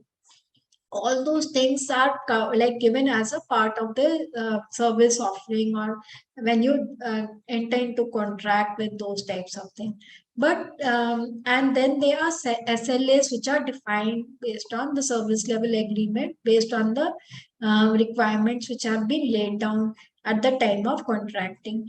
Now we need to regularly like check as an internal auditor whether those SLAs which were defined by the management are somebody monitoring those performance? Is somebody reviewing those types of things? Whether those SLAs which are being promised are actually being delivered or not? And also whether the types of control, because when we do a due diligence, typically we ask for a lot of controls also, like on the business environment, on the compliance with the rules and regulations, and then the compliances with respect to various requirements which are imposed to us by our regulators. Then we also do due diligence with respect to the internal control requirements and our internal policies and procedures which are there. And also we require them to ensure that they comply with the code of conduct, they have proper policies with respect to anti-fraud, there are policies and procedures with respect to prevention of money laundering, etc. So all those requirements at the entity level, at the governance levels are laid down. And then there are controls on the IT side that you should give access based on our requirement approval only. You should, when we are asking, there's a bug which comes, we will raise a ticket and you have to resolve within these many hours. If there is like a new users add, like there we will ask, we'll create the ID on the go. Then there is a requirement that every like the backup should be, will set up a backup, it should be taken. System should be available 99.99% time. We should be able to access it and keep a backup in our own country. So all those like IT control, there should be functionality of multi-factor authentication, firewall should be provided. Then the configuration of firewall should be as per the industry standards. These all IT control requirements, they are listed down as provided as a feature and all. So we need to see whether they are actually being performed or not, whether they are actually designed, implemented, and operating effectively or not. And then there are a lot of process controls. For instance, like if we are using a payroll third-party service provider, then there would be a control that like how the process is going to happen, how the master data is going to be created, how the first, like once the master data is completed, how a review is going to happen, how the first cut salary would get prepared, how the attendance and leave record would be reconciled, how the details of various aspects of processing would be there, whom it will be communicated, when it will be communicated, where it will be communicated, how, which mode it will be communicated. All those process related aspects are also agreed on at the time of service, like contracting and things. And those needs to be regularly monitored and managed. In case it is a vendor which is providing us the services of providing a software, wherein they are providing us a software like, for instance, SAP B1, or for instance, the cloud version of Oracle, then they would be like whether they, how they will support those things, how those systems and all the configuration would be done. If any new requirement from the business comes, like, or the new regulations or the changes in the law happen, how those patches and all would be introduced and resolved, what types of checks and balances they will have to ensure that the data which is there is complete and accurate and timely process. So these types of things are defined in the contract, and based on that, the auditor will have to prepare the scope. They will have to understand that how the valuation is going to happen. Some of them like may be required to submit an SLA on weekly basis. Some of them will be required to prepare and send the performance evaluation of the SLAs on monthly basis. Some it could be on quarterly basis. Some in cases it would be an ongoing basis wherein they are providing a dashboard on regular basis and on the real-time basis, which is happening mostly in the case of cloud service provider, so as to ensure whether the desired level of services are being delivered, so as to ensure whether the desired performance of the services are being delivered. So the auditor needs to identify all these like things and list down those controls, and then check the design, implementation, and operating effectiveness. So these engagements will vary depending on the type of client or the type of services, third-party service provider whose audit we are performing. And a review should be conducted specifically, like in case of technology side, by following the standard of SIA 520, wherein you are auditing in IT environment. Most of the service provider today are on the technology side of it. So therefore, a specific reference has been done for this type of thing. And many a times what may happen that you may see that even the third party service provider uses services of some other service provider. So they may have subcontracted it or they may have outsourced it further. For instance, like you would have seen that in case of SAP, like B1 application, you are taking the application from SAP, but it is hosted on Azure, it is hosted on AWS, it is hosted on some other thing. So there is a third party and then there is another party also, right, who is providing that services. Sometimes that hosting may be provided by SAP themselves, right? So these types of things also you need to understand, and you need to see like then what are the SLAs being agreed by the third party with their third party. So what is the arrangement between them and what is the report they are submitting? And then you may have to look at the reports of the fourth party to understand the assess the risk which is arising from this. So then you need to look at the complete environment, the mechanisms in which the performance of these are being there, and based on that, perform your review.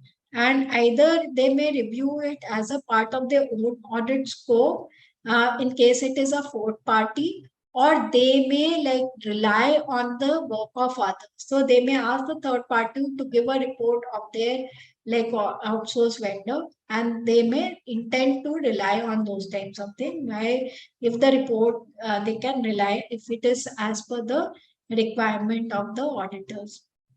Then the next important aspect which is there is to look at the independent third party audit and assurance report. This is another like important aspect. Many a times which it may happen that the clause like of the contract does not give you a right to audit to the third party, but it has a clause that the third party may submit an independent third party audit and assurance report.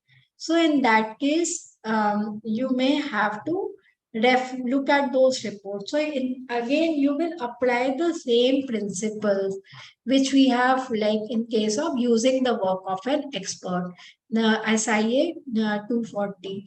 And you will also, but before applying this SIA 240, you will also look at these aspects which we covered. Like you will understand the scope, you will understand the thing which has been done, the due diligence which has been performed, the risk assessment which was there, the types and the services which has been outsourced. Then you will also cover the aspects of what types of agreements are there with respect to contractual requirements, what types of SLAs are agreed for the performance monitoring, and then in light of those like things, you will consider and look at these reports or the work of an expert. Then independent third party audit, like whenever they are submitting, you have to also look at the corresponding processes and controls. So it may happen that when they are submitting these reports, they may have also used the fourth party. So you may look at those like third party report. And there are certain activities which may have been retained by the user entity. For instance, let us take an example of this payroll processing. And if it is outsourced to the third party, they may have retained the master data creation and the responsibility of providing and managing the master data with themselves. They may have retained the attendance and leave related work to themselves. In that case, the third party is only processing the payroll. They are depending on the service user entity, that they give them the data of HR, like the master, they give the data of attendance and all those things. So in that, leaves and all. And based on that, only they are performing the reviews, the processing, and then submitting the draft, like first cut salary, and then based on the approval only, they are going and submitting the final thing. So in this case, certain activities are retained. The master is retained, the correctness and accuracy of master is retained, the leave and attendance record is retained by the user entity. The review and monitoring of the processing is being retained by the user entity. The completeness, accuracy, and checking of it is being retained by the user entity. So these controls then resides within the user entity.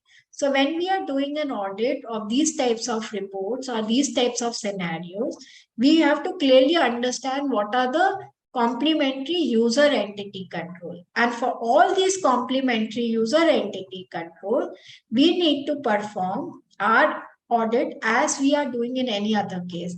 And for only the part which has been outsourced, for that we will review the independent third party audit report. In that report, there may be certain complementary service organization, sub-service organization control, because they may, the payroll processing, they may be doing based on the application, which may be hosted on a cloud, and the hosting and availability of that cloud service provider, the availability of the application, the operating system, and the database may depend on the cloud service provider. So they are depending on those, like third party service provider.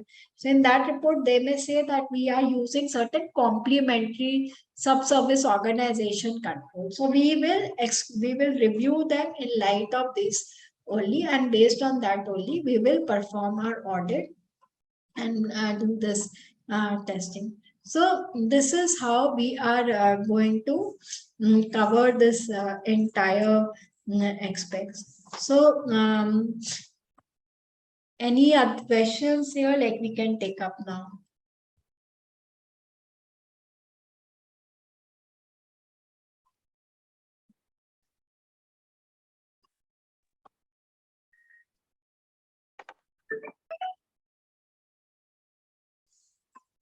Thank you, ma'am. Thank you so much. Thank you for the nice session. Now the question answer session.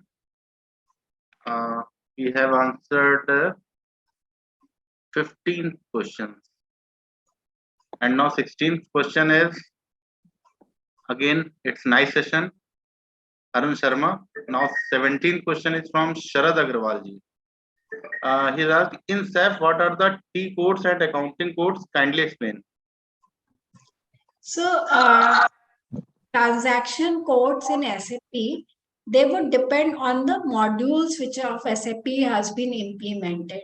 So like depending on the area of IT which you are auditing, like for instance, if you are auditing IT general controls, so you may have to extract the data of users who have been created. So you may extract it by using T code SE60.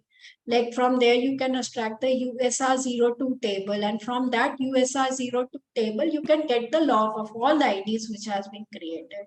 Now, if you are auditing the change management, for that you may have to go to the table E070. From there, you can extract. If you are looking at the aspects of like job scheduling and monitoring, from SM35 you can get.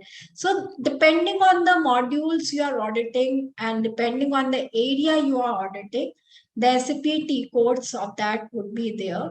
And based on that, you can perform by looking at that. These knowledge bases are easily available in help.sap.com. The T codes listing you can take from there also. Otherwise, when we are doing an audit, when we do a planning phase, as I mentioned, you need to understand that what all like areas we are auditing, and then for that we need to see which like system it is, and if it is SAP, then who we are going to assign, whether they are proficient and efficient and having knowledge of SAP, then with T code, how we are going to extract, from whom we are going to extract. And many times there may be customized T codes also, which would be there. So we need to discuss with the management, understand from them how they've implemented it, and then get the data with the support of the management. Thank you. Mr. V. Subramani Iyer from SIRC has asked to kindly explain application of IA standards and deviations. Application of internal audit standards and deviations, as like Mr. Nanda has clearly given in his keynote address, like all these standards are recommendatory in nature, but they need to be followed. And wherever there are deviations from the same, we need to ensure that these deviations, like our other alternate procedures are sufficient, adequate, complete, to provide the same opinion which we are going to provide as a part of our audit process. Mr. Bhavani Shankar Pal from EIRC has asked to please share some more practical examples. So if you look at like the IT environment review, there are a lot of if you look at the process of ITGC entire audit, so it has various domains. It has the domain of IT governance. So when we are looking at the IT governance aspect of it, so we look at like how the roles and responsibilities are there, how the policies, procedures are drafted, whether the risk assessment has been carried out or not. Then we look at the aspects on the logical access security, how the access is created, modified, deleted. We extract that population, from there we select the samples, and then we check the password parameters and configuration. We look at the audit logs and monitoring of those audit logs. So there are multiple controls. In fact, like all of them are given in the illustrations of the standard. The standard actually lay down the process and the mechanism of doing it. Okay. Mr. Iyer has again written, despite all efforts to improve ease of doing business, a business entity has to comply with no less than 123 rules, laws at nation. It's not a question. And in the last, Govind Maheshwari ji has mentioned his membership number. That's all for the question. Okay. Any more questions? No more questions. Thank you so much, ma'am. Now it's the end of our second technical session. I would like to thank both of the speakers. And now we have with us our CA Gyanchand Mishra ji, our Center Council member and Vice Chairman, Internal Audit Standard Board ICI. He is also a CMA and CPE and members in approx 23 committees. He was also CIRC Chairman. I would like to request CA Gyanchand Mishra ji for a vote of thanks. So thank you, Anurag ji. Before I propose vote of thanks, our very respected, honored CA Aniket Talati ji, Vice President of the Institute of Chartered Accountants of India, have joined us. I welcome you, Aniket ji. Welcome, Aniket sir, from Lucknow branch.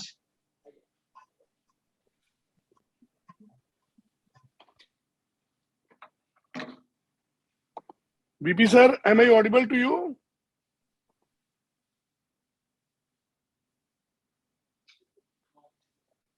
I would like to add more than 400 members are attending this seminar from various regions. There seems to be some issue.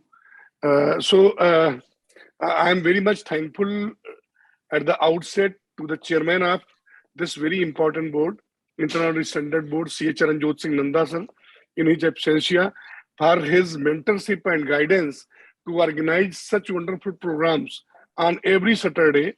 The theme of the program is Keeping Pace with Reforms, Internal Audit.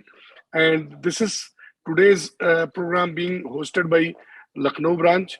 I am thankful to Ashish Pathak ji, Chairman, my brother, and C. Anurag Pandey ji, who have taken initiative for this program. And I'm sure that the deliberation of both the speakers, Ruchi Sadhana madam and of course Yukti Arora madam, has benefited the participant at length. And see, internal audit is basically a system by which we are trying to make it ensure that how the organizations and the business units can have the system to have better profitability, better control system, less costing system, and all those things. So friends, this today's SIA 250 communication with those charged with governance, SIA 520 internal auditing in information technology environment, and of course third party service provider has been discussed in length. I have just listened a lot of things myself also. Basically, we see information technology has taken a vital role in the auditing segment also. The various developed country, they are now not doing the audit on sample basis. They are doing 100% audit coverage. So how to use the best technology in order to ensure the maximum utilization of the resources and maximization of the profit. That is really of utmost important. I am sure that this wonderful program has benefited to all the members and participants at length. I am thankful to both the learned speakers and of course to the office and the respected participants who have joined the program. And I am thankful to the chairman of Lucknow branch and secretary along with treasurer and other managing committee members of the Lucknow branch for hosting this wonderful program of the board. So thank you each and everyone. I am sure that the internal audit will keep on having its own pace, and we will keep on having more and more programs on the given topics in the interest of the members at large. Thank you, Ashish Bhai, for hosting this wonderful program, and thanks both the speakers for their precious time. Thank you very much.